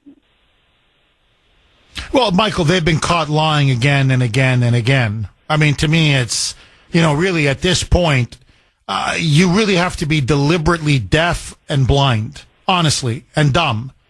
Really, seriously, to not realize that we have some of the most corrupt elections in the world. We do. We're a first world country with a third world election system. And pretty soon we're going to become a third world country with a third world election system if we don't clean up this mess. And really, no self-respecting country would allow any of this to be taking place. So I'm not a fan of the machines. I don't trust the machines. I'm paper ballots, always have been, always will be. That's how it is in most other countries around the world. First world countries. I'm against mail-in balloting. I'm against phantom voting. I'm against ballot harvesting, ballot trafficking, or most early voting. Not all, but most early voting. To me, I'm sorry. It's all designed to help Democrats cheat. That's the only reason. The system is designed for Democrats to cheat. And notice, Michael, so much of this was brought in during COVID. And remember what they said? 2 weeks to flatten the curve. You remember that? And then 2 weeks ended up being a couple of years. What did they say about all this? These election changes. It's just for COVID. Michael, it's just temporary. And I remember I went on the air and I said, right, my foot, as my father would say. Right, it's temporary. Once they get these cheating mechanisms in, they're never going to go back. That's why Trump has to win. And one of the first things he's got to do, national integrity law passed by Congress and make it all across the country. This has to stop. Bulldozer 617-266-6868 is the number. Okay, let me throw this quick log on the fire because there's something else I want to get to. Molto importante. Trust me when I tell you this. But before I do, speaking of election integrity, speaking of FEMA, how they've been resettling migrants all across the country. They've spent $1 billion resettling illegals and migrants all across the country. Now there's no money for hurricanes. There's no money. None. So that's where the money is going. Now let that go for a second. President Trump was asked, and he gave an honest answer. He was asked, what are you going to do about all the Haitians in Springfield? And even though technically many of them have come in through this CBP1 app where they waive parole, waive asylum, and allow them to come in, so they technically have legal status, but that's because Biden and Harris are deliberately ignoring the law. And as you know, they have swamped Springfield, 20,000 Haitians in the last 2 years, and the city is completely overwhelmed.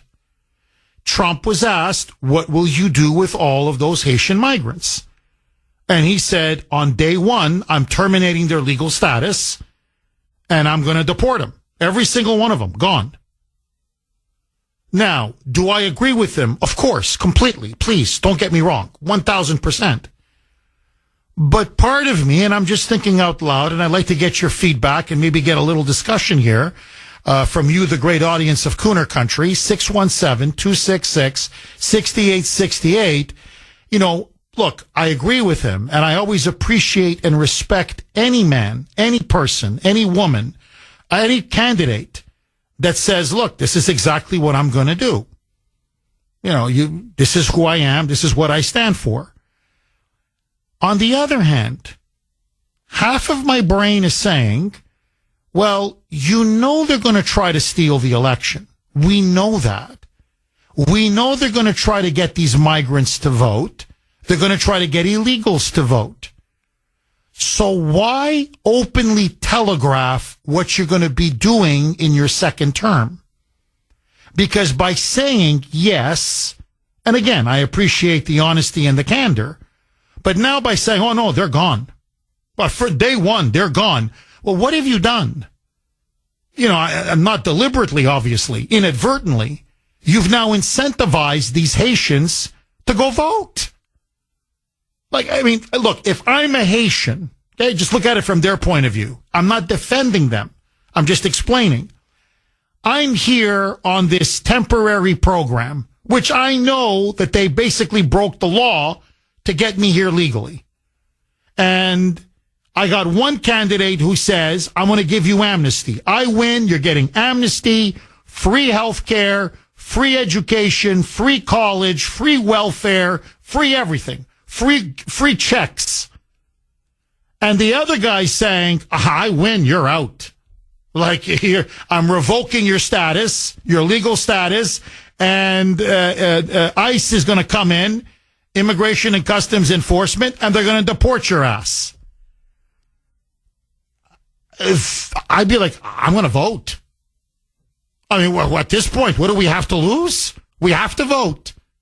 We've got to flip Springfield and make it go from red to blue, and we've got to help steal Ohio and steal other states around the country.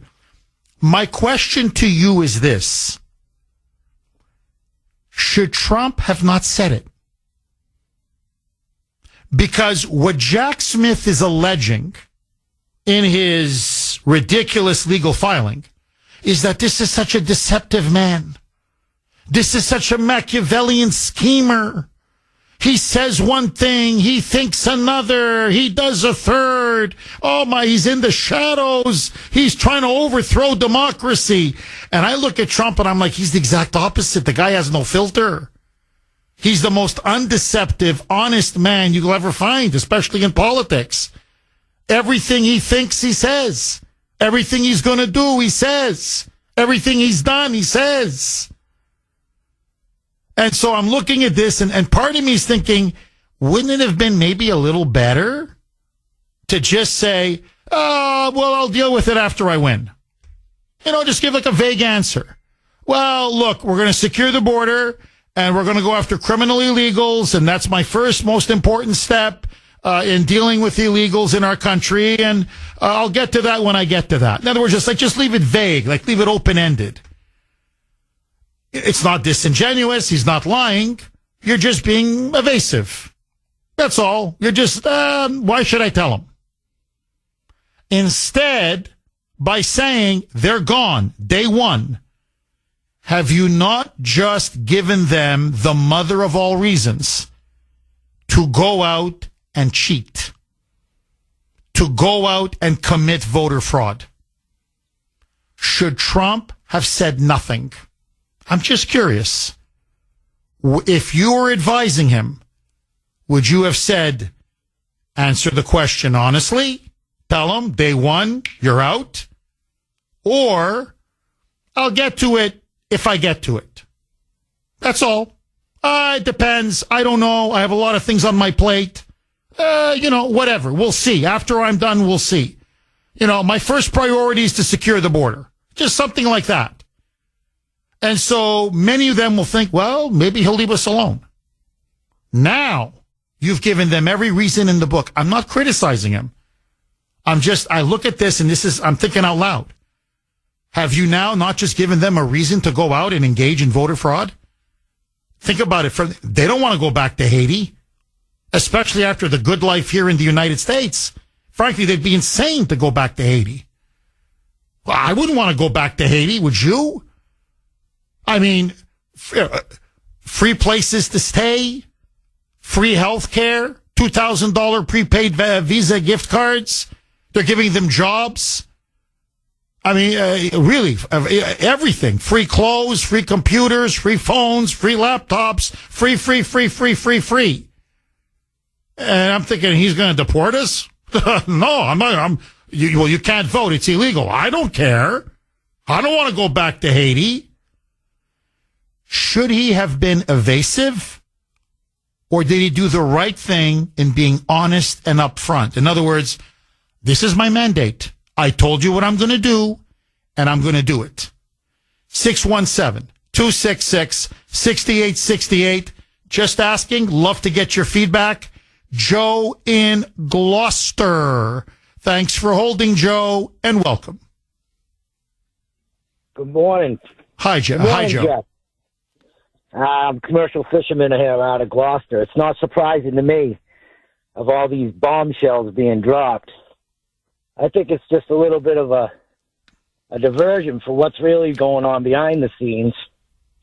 If anybody doesn't know, but they're As we speak, they're leasing the bottom in the Gulf of Maine, and they're selling basically land leases to offshore wind. So wind is not the answer. And I'm looking for Massachusetts' help here. We're steaming through a sea of blue trying to turn this state red.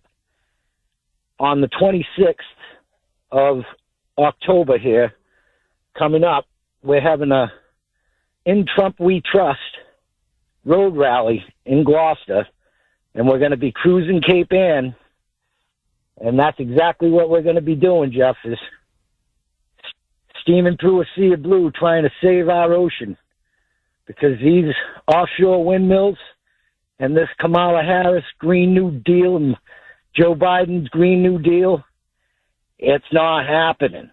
It's a mess, and it's going on right now as we speak. It's the biggest natural disaster in America's history. This is no joke. Everything about this program they got going on, Jeff, is going to wipe out our food source. This is a war on America's food security. And there's no doubt about it in my mind. That's exactly what it is. And all these bombshells and smoke and mirrors is about hiding what they're doing to the commercial fishermen in this country. And it's time we start standing up and talking for ourselves and speaking for ourselves, because this is the biggest natural man-made disaster in America's history. And the fishermen are going to be called upon to have to clean it up again. In years past, the commercial fishermen were there to help this country in times of war, in times of need, in times of famine. It's time for America, the state in particular. In God we trust? No. It's in God we trust. And in Trump now, we need to trust. On a state built on the codfish, it's important. It's no longer a joke. For all the fishermen out there, we all know why we do it. It's not about the money, Jeff. It's about the amount of people you can feed. You leave the dock for 10 days at a time, you come in with a couple 100,000 pounds of fish, you're feeding a couple 100,000 people. You don't Joe, God bless you guys. Joe, look, you're completely correct. They're going to wipe you out. I'm telling you, the Green New Deal, these windmills, you're right. They're destroying our food source, and they're targeting commercial fishermen all over the country, including here in Massachusetts. And that's another reason why Trump says it's time to put the commercial fishermen first. On the great WRKO, Jeff Kuhner, liberalism's worst nightmare, baby. 617-266-6868 is the number. Lines are blazing. Zach in Stoughton. Thanks for holding, Zach, and welcome. Hey, Jeff, how are you doing? Very good. How are you, Zach? I'd be late for my own funeral, and the other night I went to the movie in Foxborough, and it was dark, and I sat right behind you. Oh, really? I said, "Hi, Jeff. How you doing?" Back on here. You know, if I was in there during the day, you might have recognized me, but you're probably thinking, "Oh God, here's one of these psychos that wants to take me out." But when you're on vacation and stuff, I've had the privilege of talking to Sandy a lot. I love her with her economics degree, and she's just a smart lady. I want to give her praise. But, I said one week when you were gone, I said we should flood these mail-in votes with our own fake ballots, like Animal House going through with a Lincoln and spreading them all over the place. Every vote counts, and like, with that thing that I saw in the movie the other night, it sparked that same theory with me. It's like, we're all God-fearing people. We're not liars. We're not cheats. But in these 7 states that are so important, I wish that we could just have, 100,000 ballots ready on hand with all fake immigrant names on them, and just be like, all right, you got 100, all right, we got 100. And it's not that we're just it's just to stop this nonsense, sometimes you have to fight fire with fire and just make a mockery of it. Like, you're making a mockery of our voting systems, we're going to do it too. You know, enough's enough until we change these laws. We would have been better off going down the Capitol if everybody had a backpack full of ballots made up, you know, like, and drop them. Like, enough. Let's stop, you know. Well, and, Zach, I'm telling you right now, that is what's going to eventually happen. I'm not saying this election, but I mean, who knows? But in future elections, that's what's going to happen. And I know this because it's happened in the past in our country. You know, Tammany Hall, when they dominated that very corrupt Democrat machine that dominated New York. Well, how do you think they eventually got rid of them? They just said, you know what? They cheat. We're just going to cheat more. So it's usually more in local politics, like in New York or Boston or Chicago. But that's how they got rid of a lot of these corrupt Democrat machines or rival machines or whatever. They said they stuff ballots, we stuff more. They steal ballots, we steal more. They pay people to vote, we pay people to vote more.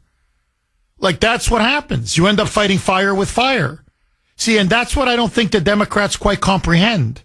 There's going to be a tipping point where the Republicans are going to say, okay, you guys want to cheat? Who can play at that game? And then it's all out. I mean, then you're talking about all out political warfare. But and Zach, this is what they have to be very careful about. Okay, this is why we have to swamp the polls. That's why Trump keeps saying, if we swamp the polls, they can't win. There's going to be a point. They have to be very careful now. We're going to have so many people voting for Trump that the only way they can steal it is to literally have more votes cast than people registered to vote. What they call overvotes. In other words, you know, you've got, 100,000 people registered to vote, say, in this county, but there's 120,000 votes cast. Well, that's impossible. That's 20,000 more votes than people can actually vote. Now, you keep replicating that, county after county, state after state, the country's going to say, there's massive fraud. This election was stolen. And we have to completely transform and revamp and change our entire election system. The regime will lose its legitimacy on the spot. So you see, in 2020, if you notice, Zach, they were surgical. They were very precise. They hit Milwaukee in Wisconsin. We can steal a little here. We can steal a little there. They targeted Detroit in the dead of night. Remember that? They were throwing people out of these counting centers. Literally threw Republicans out, and then put up cardboard on the windows so you can see what they were doing inside. They hit Atlanta in Georgia. And of course, the big one is Philadelphia in Pennsylvania. So they hit a few big cities, a couple of wards, and that's where they can get 100,000 here, 200,000 there. But the problem is, if we're going to get 90 million, 95 million, 100 million for Trump, then the only way they can do it is manufacture so many ballots that you have what are called too many overvotes. Then the country will say, well, that's impossible. I mean, I'm just going to make up a number. There's only 160 million who are eligible to vote. How the hell can there be 180 million votes cast? Like the system is crooked, it's corrupt. Then they're in a crisis, and then they're going to be completely caught, exposed, and that's when the regime will fall. So they got to be very careful. And what I'm noticing now, Zach, it's still 30 days out, okay, basically, is I'm noticing, you look at the New York Times, you look at the Washington Post, you listen to CNN, you listen to MSNBC, defeatism is starting to creep in on the left. They're starting, he's going to win. Nah, I don't think we can beat him this time. They're starting to make preparations for a Trump presidency. You can see it. The gap is just too much now. It's too big. Kamala is badly underperforming. And I believe that one of the reasons why Jack Smith did this filing this ridiculous motion against Trump and claiming he's a private citizen who engaged in criminal acts to steal the election from Joe Biden, if you can believe it, and this judge allowed this filing to be made public, which is utterly outrageous and illegal, is they're laying the groundwork for impeaching Trump the day he's inaugurated. In other words, this is their way of preparing the resistance for Trump winning in November. And let me just add this, Zach, because this is going to be, I think, very, very important. Jamie Raskin is the key Democrat to watch in the House. They've tasked him. He's been specifically tasked with leading the anti-Trump resistance. Raskin is the one that said we impeach. Raskin is the one that said we're not going to certify him on January 6th, even if he wins the popular vote, even if he wins the Electoral College. Raskin now is saying this may lead to a civil war if Trump wins. And Raskin is the one who jumped all over this Jack Smith legal filing, saying, oh my God, Trump has committed so many crimes. Look at these accusations on January 6, 2020. Sorry, January 6, 2021. My bad. On January 6, 2021, he's a criminal. We can't allow him to come into power. He's already saying we're going to use this filing by Jack Smith, these accusations and allegations, to not allow Trump to be inaugurated, to not allow him to be certified. And he's saying if it leads to civil war, this is Raskin, let it lead to civil war. So the Democrats now are the election deniers. The Democrats now are the ones that are saying we're never going to allow Trump to come into power, even if it means installing a dictatorship, even if it means denying and thwarting the will of the voters, even if it means, God forbid, we take it to the streets. So, Zach, the more extreme they get, if I was a Republican, just play clips of Jamie Raskin. Play it in Michigan. Play it in Wisconsin. Play it in Georgia. Play it in Arizona. Play it in Nevada. Play it in Pennsylvania. Just keep playing it. And say, you see? And Trump is the threat to democracy. Are you kidding me? Play him and play their plans. Play Hillary, what she's saying about Trump voters. Play it over, that she says it's time to round us up and put us in re-education camps. That's what she said. Play it and play it and play it and don't stop playing it for 30 days. Trump is going to win in a landslide. In a landslide. Their extremism now is going to bring him down. And their extremism is a result of their Trump derangement syndrome. Final word to you, Zach.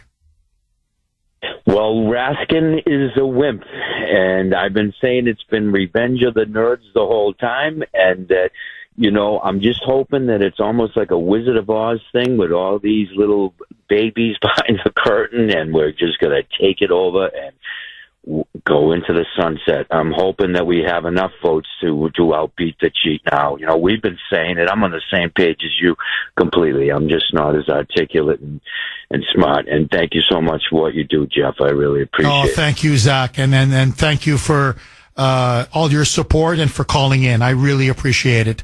Verna in Arlington. Thanks for holding, Verna, and welcome. Hey, hi there, Jeff. Good morning, everybody. Hi, Verna. Thank you for everything. You actually already shared a little bit about what I wanted to ask about. First of all, I'll say before I make my point, I did go and see the Vindicating Trump movie actually twice. The first night, Friday night, I went the first night as well. It was a sold-out theater, Woburn Showcase, sold out. The manager had to come and give me a special seat. Last night, the theater was almost completely sold out to, again, Woburn Showcase Cinemas. So, and people are applauding. So I wanted to just verify that and confirm that as well. About certifying if Trump wins, the thing that Kamala Harris is the president of the Senate, and she might refuse to certify. And I was wondering if you could give, because that's the thing that I'm concerned about. And you've mentioned it this morning briefly. Well, this is how they see. I'm sorry to use this term, Verna, but this is where they screwed themselves. Okay, pardon my French. Okay, this is where they shafted themselves. Okay, let me clean it up a bit. They passed a law. In the wake of January 6th, the Democrats passed a law that from this point forward, the vice president automatically must certify the election. The vice president always had the discretion. If he believed, now it was rarely used. Usually it's like, look, one side won and, you got to certify and that's it. But if the vice president believes that the election was stolen or there was rampant voter fraud, he had the prerogative, contrary to what Democrats and liberals claim, to say, no, kick it back to the states. I don't know if you can send these slate of electors. That's what happened, by the way, in 1876. We forget our history. There was a very contested election. You think we're partisan now. That's another thing about, people in the media. They're like, oh, there's never been more polarized. What are you people talking about? In the wake of the Civil War, do we have any idea how Americans hated each other? How divided and polarized we were, especially during elections? So 11 years after the Civil War, 30 seconds, the Democrats are on the verge of coming back to power. Ulysses S. Grant, basically the general that won the war for the Union, served 2 terms, 1868 to 1876. But in 1876, there's a lot of corruption under Grant. He was a great general, honestly, not a very good president. And there was a lot of corruption. It was just, under his leadership, not that he was personally corrupt, but he tolerated a ton of corruption under him. And so a lot of American people said, this is disgusting. We're going to vote for the Democrats. But the Democrats, in the eyes of many Republicans, were still seen as the party of the Old South, of the Confederacy, of secession, of slavery. And so there was a very contested election. And it was so close that, in fact, the Democrats won the popular vote. The Democrat candidate won the popular vote. But the Republicans contested 3 states in which they said there was rampant voter fraud. And the election was suspended. The results were suspended. And people didn't know which way it was going to go. And then finally, the Democrats relented by allowing three different slates of electors in 3 states, new slate of electors, to be seated, giving the Electoral College to the Republicans, even though the Democrat candidate won the popular vote. But behind the scenes, there was a grand bargain. And this was the grand bargain. The Democrats said, fine, we'll let you come back to the White House. You can keep control of the White House. But in the South, Reconstruction ends. In the South, you're going to let us kick the blacks around again. We're going to take away their right to vote. We're going to start imposing segregation. We're going to start imposing Jim Crow. In other words, Reconstruction is over. And that was the dirty compromise that was made. My only point is this. The electors were kicked back. The vice president at the time said, no, I don't accept them. Too much voter fraud took place. We don't accept it. Kick it back. And they had to put forth a new slate of electors. So my point is, the vice president always had that discretion. Historically, it was actually done once. Now, under this new law that was passed by Congress, with, by the way, strong Republican buy-in, so it was bipartisan, Kamala Harris now can't stop anything. See, now they got hoisted in their own petard, as the expression goes. So, when Donald Trump wins in November, they're going to have to certify the election. By law, now they have to certify the election. So, they want to stop Trump? Be my guest. Be my guest. Trump will have grounds when he is installed, when he's inaugurated on day 1, to arrest all of them. To arrest them. By the law, to arrest them. So he can put Jamie Raskin in jail. So if Jamie Raskin wants to try to block him, be my guest. Go ahead. I'd love to see him behind bars. Verna, does that answer your question? Mike Pence, of course, when he certified, and there was reason not to certify back then, that was the concern that I was thinking about. Okay. Yeah, no, Pence had the right, and he should have kicked it back to the states. He should have kicked it back to Michigan, Wisconsin, Georgia, and Pennsylvania. That's what he should have done, and he had the right to do so. Now that's gone. That prerogative, that flexibility, that freedom, that's now gone. Now it's ceremonial. It's purely ceremonial now. The vice president, like a rubber stamp, has to now certify the election from this point forward. Verna, thank you very much for that call. It was Rutherford versus Rutherford Hayes versus Samuel Tilden. Those were the two candidates in 1876. So, and by the way, there was a lot of voter fraud in that election. Like, that's another thing. Like these dumb liberals, we don't have fraudulent elections. I'm like, my God, are you that ignorant? First of all, we've had them in big cities forever. In 1960, almost every historian now, the consensus is Kennedy stole the election from Nixon. They stole Illinois with Sam Giancana and the mob, and they stole Texas with Lyndon Johnson as the VP. Nixon won the 1960 election, and he knew that he won. And he knew that Kennedy stole it from him. And his wife and his children at the dinner table were begging him, saying, you need to demand a recount and investigation. And Nixon, the patriot that he was, said in the midst of the Cold War, the height of the Cold War, he said it would tear this country apart. I can't do it. That the Soviets would exploit this. But that's when he vowed.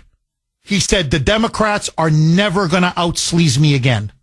Ever, ever, ever, ever. And that's eventually, Watergate. That explains why Nixon was so bare-knuckled after that in 68 and 72. But that's why, if you notice, again, I'm getting really off topic here, but that's why, if you notice, Nixon has this look on his face like, you guys are going to impeach me? You guys are forcing me to resign after everything you did to me all these years, and you all know it? You know that you stole it from me, as an example, in 1960? And you're going to get me on some petty burglary? Like, are you kidding me? And that's why people say, well, Nixon was bitter. Yeah, well, that's why he was bitter. I mean, the guy had reason to be bitter. I'm not defending Watergate. I'm just telling you. You're saying, well, Nixon's a bitter man. Yeah, I'd be bitter too if I were him. 617-266-6868. Maureen in Braintree. Thanks for holding, Maureen, and welcome. Good morning, Jeff. Hi, Maureen. God bless you. Thank you. All the ballots appear to be in the mail. There seem to be ballots going to people that would not normally ask for them to be in the mail. Maureen, can you repeat that? I mean, you're saying people are getting ballots they never asked for? I am a letter carrier. There are so many ballots between yesterday and today that have been in the mail for people that are able-bodied people that would go to the ballot box. So this is making no sense whatsoever. Interesting. So, Maureen, you're thinking now, basically, here in Massachusetts, the cheat and the steal is on, correct? Yep, I'm seeing an overwhelming amount. And some of these people I know would not ask for the mail-in ballot. Well, I'll give you an example. I've never asked for a mail-in ballot. Like, I don't vote by mail. I never will vote by mail. I've never asked. I've never requested one. And I always get one. And I'm like, why am I getting one? Like, why? I don't want one. So, Maureen, I bet you I'm going to get one. I guarantee you I'm going to get one. I'm going to be one of those. And Grace. So, see, Maureen, that's why you shouldn't have universal mail-in balloting. And they got that in during COVID, and now they're not going to let it go. And the potential for fraud now is immense. Immense. Look, in theory, Maureen, not that I would ever do it, I could vote by mail, to send it in, and then vote on election day, and I'm telling you they wouldn't know. They wouldn't, because nobody checks. So I could vote twice, Grace could vote twice, so that's 4 votes right there. Be easy like this, like snapping your finger. You know, I mean, you have to have no integrity to do it. But I'm just saying, to cheat in the modern election system that we have, as Dinesh D'Souza shows in his movie, you wouldn't believe how easy it is. More with your calls next. 9:20 on the great WRKO. Jeff Kuhner, Boston's Bulldozer. 617-266-6868 is the number. Okay, just very, very quick. This is from Donna on Messenger. Jeff, Maureen is right. I know 2 people that got mail-in ballots, and they're not even registered voters. This is from Eric on Messenger. Jeff, Maureen is right. We got 2 extra ballots at my house for former owners that haven't lived there for 10 years. So don't tell me that there isn't voter fraud, and don't tell me that mail-in balloting creates a tremendous opportunity for rampant fraud and election corruption, because the evidence is staring everybody in the face. Now, just very quick, you need to hear this. As all of this is going on, okay, and this is why I'm telling you Trump is going to win. You mark my words. We have $250 billion for Ukraine. We have billions of dollars, billions, that we are spending just to resettle so-called migrants across the country by using FEMA. So FEMA now is broke. Mayorkas came out yesterday and said, we have no more money left. None. Zero. Nada. Nada. There's no money. If another hurricane hits, we have no money. The funding is gone. It's all used up for the migrants. We're spending hundreds of billions on illegal aliens in our country. That's what's going on. In East Tennessee, in large parts of Georgia, North Carolina, chunks of Florida, South Carolina, they're finding now hundreds of body bags. People are being found dead in trees, in the mud, inside their cars, inside their homes. Entire communities and towns, literally, I'm like, wiped out. They're gone. Do you understand? Gone. Torrential rains, flooding, mudslides. It is an absolute catastrophe of biblical proportions. And this was Kamala Harris's response. She came down to Augusta, Georgia, and this is what she told the poor victims. Do you know how much money they're going to get? Roll cut 3A, Mike. And the federal relief and assistance that we have been providing has included FEMA providing $750 for folks who need immediate needs being met, such as food, baby formula, and the like. And you can apply now for anyone who's watching this who has been affected. There are FEMA personnel who are going door to door to interact personally with folks, especially those who do not have electricity. But also that aid, if you have electricity, can be applied for online. And I encourage people to do that. FEMA will just basically verify your address, and then the process should take hold. There you go. $750. And hey, if you have some power and you actually have access to the internet, you can apply online. Well, what if I can't apply online? Well, I don't know. I don't know. You'll get the check eventually, somehow. $750? That's it? Because FEMA has no more money. As Biden said, there's no more resources. That's it. That's it. They just gave $8 billion to Ukraine. Like this. Like this. Unlimited billions to illegals. $750. Feed your family with that. Water, baby food, baby formula, clothes, basic necessities. In the wake of this absolutely devastating, tragic hurricane. Now, this is the ultimate middle finger to Americans. But it gets even worse. She's talking about FEMA. You know what the big story down there is? Nobody can find anybody from FEMA. There is no FEMA. They can't find anybody to rescue, recovery, delivering aid, any kind of assistance. They cannot find a FEMA representative anywhere. Anywhere. Don't take my word for it. I want you to listen now. This is Jonathan Howard. Please, whatever you're doing, stop. You've got to hear this. Jonathan Howard. He's with the Florida State Guard Special Missions Unit. So this guy came up 4 or 5 days ago before he was even activated. He's one of these patriots who said, hey, my people are hurting. I'm going to volunteer. I'm going. So they need to rescue people. They're trapped on roofs. They're trapped on trees, at the top of trees. They're trapped in their cars.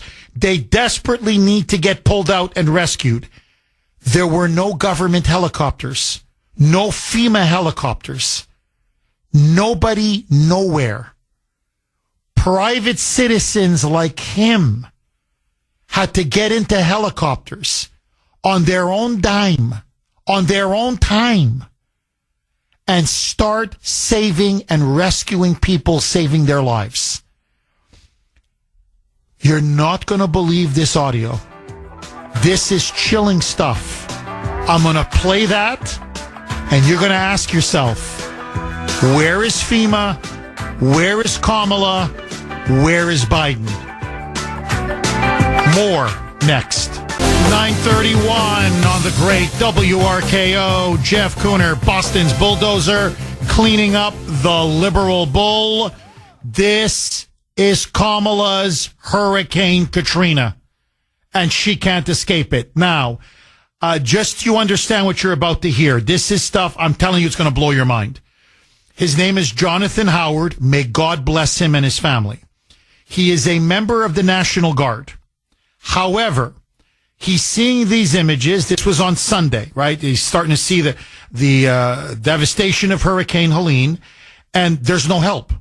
There's no FEMA. There's no government assistance. There's nothing. So he's now acting as a private citizen, okay, not in his capacity as a member of the National Guard. And he and a couple of his buddies, they rent some helicopters, private helicopters, and they start rescuing people. And he's really livid. Okay, I'm sorry, but he's bull, you know what? He's bull crap. Okay, he's livid because he sees on television that the media is lying, saying that, oh, the National Guard just rescued a child. And he's like, that wasn't the National Guard. That was me. That was us acting in our private capacity as citizens. Because the National Guard wasn't even called up yet. And because there's no government assistance, there's no FEMA, there's nothing. Now, finally, the National Guard gets gets activated. Okay, so now they're called up. So he's there. Now, as a member, later, a couple days later, he's now as a member of the National Guard. So he went from being a private citizen in a couple days, helping people out. Now he's in the National Guard. Now he's really angry. Why is he angry, Jeff? Because he's not doing anything. When he was a private citizen, they're saving and rescuing people. But now that he's called up as a member of the National Guard, he says, well, there's 42 choppers, okay, where they are, 42 helicopters. 40 of them are private helicopters. Only 2 are National Guard choppers. 2 out of 42. And the 40, the private ones that were rescuing people over the weekend that he was part of as a private citizen, have been told, stand down. I swear to you, stand down. You're interfering with rescue and recovery operations. The 40 choppers and the private citizens. And he's livid because he's like, but they've only got 2 deployed. And so we're sitting around, twiddling our thumbs as people are dying. Not hypothetically, actually dying. We were saving lives when the government wasn't involved. The moment the government got involved, they told us do nothing and then sit around and watch people die. Now, you got to hear this. This is what the media is trying to suppress, but it's not working in Georgia and North Carolina. They know what's going on, and that's why they are angry as hell with Kamala, Biden, and FEMA. This is Jonathan Howard. Roll cut 7, Mike. I came up here on Sunday with aerial recovery before we even got activated. We flew up here, and then we got activated, which is great. I have my team up here working as well. Here's the problem. I'm going to tell you everything that's happening from the ground, what I'm actually seeing, because what they're telling you is complete news, and these politicians don't have a clue, and they're lying. Now, I'll say this now, I'll say it at the end of the video. The only thing I need from this video is helicopters. If I have helicopters, I can save lives. Without helicopters, I can't reach these people. It doesn't matter how many chainsaws and trucks I got, I can't get to them. They're 10 miles in, 20 miles, 40 miles in the mountains. There's no way to get with them or even communicate with them. So they're deep in the mountains. This is North Carolina, Georgia. And the water levels are so high. He's like, you can't walk in, you can't drive in, you can't. So to help, to rescue them, to even send in water, food, clothes, anything, right? Just to even to fly it in, you need helicopters. He goes, there's no helicopters. We have private helicopters, but they won't let us use the private helicopters. Roll cut 7A, Mike. I am literally flying around in a civilian helicopter looking for SOS messages carved in the mud or painted on the ground, and we're dropping down and saving them. What got me fired up about this was yesterday, me and my team did the rescue of that 11-day-old baby. And all these government officials and social media, they're showing that video, that pictures and video of that rescue, and claiming that like they have some like government help with that. And I mean, even USA, I think it was USA Today, wrote an article about it saying it was a Florida National Guard that went and got it, like with a helicopter. No, it was me, my buddy Charlie, and a civilian named Zeb with his own personal helicopter out of Wilmington, North Carolina. Like without that civilian, that baby would be dead. Can you believe that? Can you believe that? It's him, Charlie, and Zeb on a civilian helicopter that saved that baby's life. Had they not taken their own initiative on their own, and by the way, now they're being told, knock it off. In fact, some are getting arrested. Some, not him, but some others. What do you mean? You're flying around on private helicopters? You're interfering with FEMA. They're being arrested for saving lives. Listen now. You got to hear this story. I'm telling you, this is a disaster of epic proportions. Listen now to Jonathan Howard saying we've got 40 civilian helicopters, only 2 National Guard helicopters, and they won't let us save lives. Roll cut 7B, Mike. And the old lady we went and rescued after that, she'd be dead too because she had 1 day left of oxygen. No one was going to go get them. I will tell you, when we go up in the air, I probably see 40 civilian helicopters, and I might see 2 Blackhawks, National Guard, military, whatever they are. That's it. No one's out there doing rescues. I have my entire team up here from Florida right now, and they have no ability to go rescue these people other than what they can drive to. And the people that are in dire need, they're out in the mountains. They are completely cut off. So, FEMA's abandoned them. Nobody cares about saving these people. And by the way, the mountains, how do you think they vote? You know, those mountain areas, that's all Trump country. Those are all red areas, red counties, MAGA voters. Okay?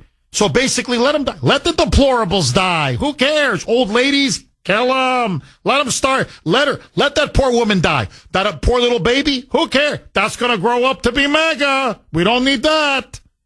I'm sorry, but it's true. Listen to him saying, I don't understand. Where is the military? Where is FEMA? Where is the National Guard? Where is the government? And CNN is not showing any of this. Roll cut 7C, Mike. There's no military. There's no one's doing nothing. It blows my mind. And they're not even allowing people to see what's really going on. Now, you listen to what I'm going to say now. You can hold me to this. I will bet my entire career, okay? Because I got people in Georgia and people in North Carolina, actually some good friends, and I trust them, and I know they would never lie to me. They're saying, Jeff, the hatred for Biden and Harris and FEMA is so palpable here. They better not show their face. Because if they show their face, I'm telling you, people are going to start flipping them the bird. They're going to start telling them to go blank themselves. They feel utterly abandoned and betrayed. And this is what they're all saying. Where is our government? Where's our taxpayer dollars? Where's FEMA? We've got $200 billion for Ukraine. We've got hundreds of billions for illegals. And you're sending us a paltry $750 checks? And you can't even send in some helicopters? You can't even send us food and water and basic emergency and medical supplies? Because everything has gone either to the illegals, or there's no money left in FEMA because that's gone to the illegals, or it's all gone to Slava Ukraini. God bless Ukraine. Glory to Ukraine. This is exactly what's wrong with this regime and with liberalism. As I told Grace last night, imagine I'm a multimillionaire. Okay? Not that I am, but imagine I'm a multimillionaire. And my wife, who never did anything wrong to me, and my children, who never did anything wrong to me, and my family, who never did anything wrong to me, they're all starving. They're hungry. They're starving. They don't have clothes on their back. They're sick because their father won't give them money. Well, where's the father's millions of dollars going? To his mistress in Ukraine. To his fellow criminal conspirators in Ukraine. What would you say about a man like that? He neglects his children. He neglects his family. He neglects his spouse. He neglects his nephews and nieces. That's what Biden and Harris have done. They have neglected the American family, fellow Americans, in order to help strangers. 49 on the great WRKO. Jeff Kuhner, Boston's bulldozer, cleaning up the liberal bull, baby. Jack in Tewksbury. Thanks for holding, Jack, and welcome. Good morning, Jeff. Hi, Jack. You know, the people in East Palestine with the train wreck were treated awful. The victims in the wildfires in Hawaii, we'll call them wildfires, were treated awful. It's American citizens. We take second seat to anybody else. We're paying the pensions of Ukrainians.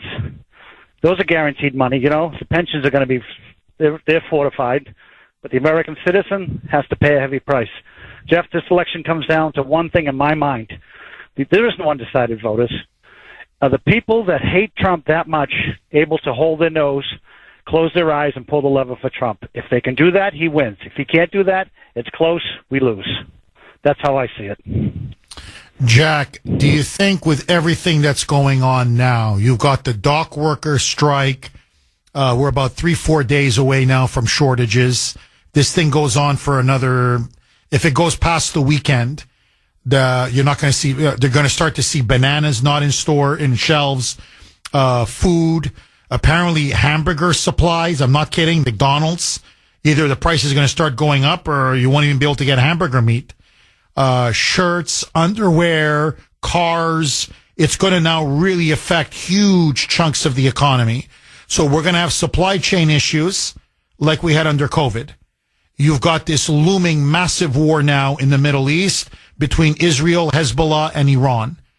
You've got Hurricane Helene and these poor victims who are stranded, dying, and desperate.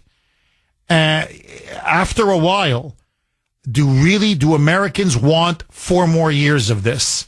Or do you think it's just going to break the back of this regime and people are going to vote for Trump in massive numbers? Jeff, it comes down to the question, when is enough enough? When have people had enough? That's the question. We've had enough a long time ago. You know what I mean? You get a little bit more each week when people start deciding that they can't take it. When is enough enough? That's when you need the overwhelming numbers. I don't know what that is. I really don't know, because I still know people voting against Trump. I still know people that just refuse to vote for him. And it just blows my mind that they're ready to take 4 more years of this. And I'm like, I can't even explain it. It's incredible. Oh, they're masochists. Can't even explain it. They're masochists. That's what it is. They're masochists. They're sadomasochists. Jack, thank you very, very much for that call.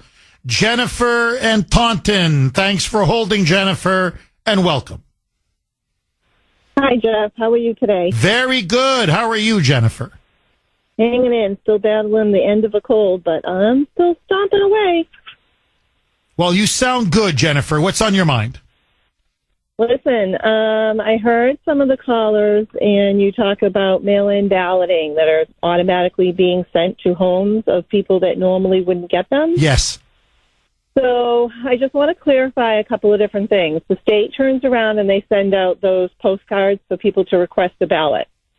If that postcard is not received back at your town or city hall, they're not supposed to be mailing out ballots to people arbitrarily.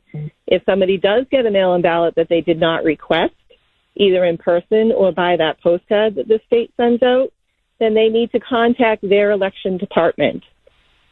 In addition, what they need to do is there's 2 weeks of early voting, okay? I know in my town there's 2 weeks. It starts on October 19th and it ends on November 1st. I'm not sure if this is universal across the entire state, but they definitely need to contact their city or town and find out what dates and times they have early voting if they want to vote in person. Okay, it's treated exactly like you go into on election day. You go in, you get checked in, you get your ballot, you vote on your ballot, you seal it and make sure everybody seals it in their envelope and they put it in the ballot box. This is done in my town at City Hall. The ballot box is then secured with all those ballots. And in my town, what they also do is they do like early processing. So they have workers that come in like myself, and they turn around and check through the ballots against the ones that were mailed out, make sure that there's no discrepancies. I will tell you that the state does not offer any training in regards to signature verification, because our director of the election department contacted them to find out about it, because they're really, everything else they send, videos on and how to train them. They have election officials go in so that they can then train their people that are working the polls. They have nothing really that they go into it about that. So I don't really think that those are accurately being looked at. Okay.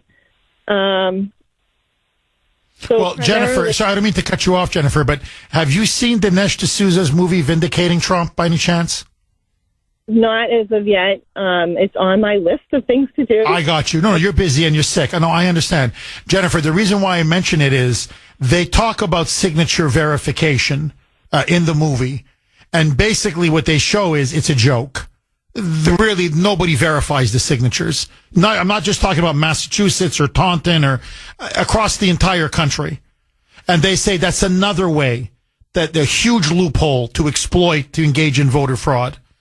And that's why, Jennifer, look, people can vote early. People can vote by mail. I'm not going to tell them what to do. That's why the Kuhner man, I always vote on election day in person. That's just me. I've always been like that. I'm always going to be like that. I don't trust mail-in balloting. I just don't. I got to go. Bye-bye.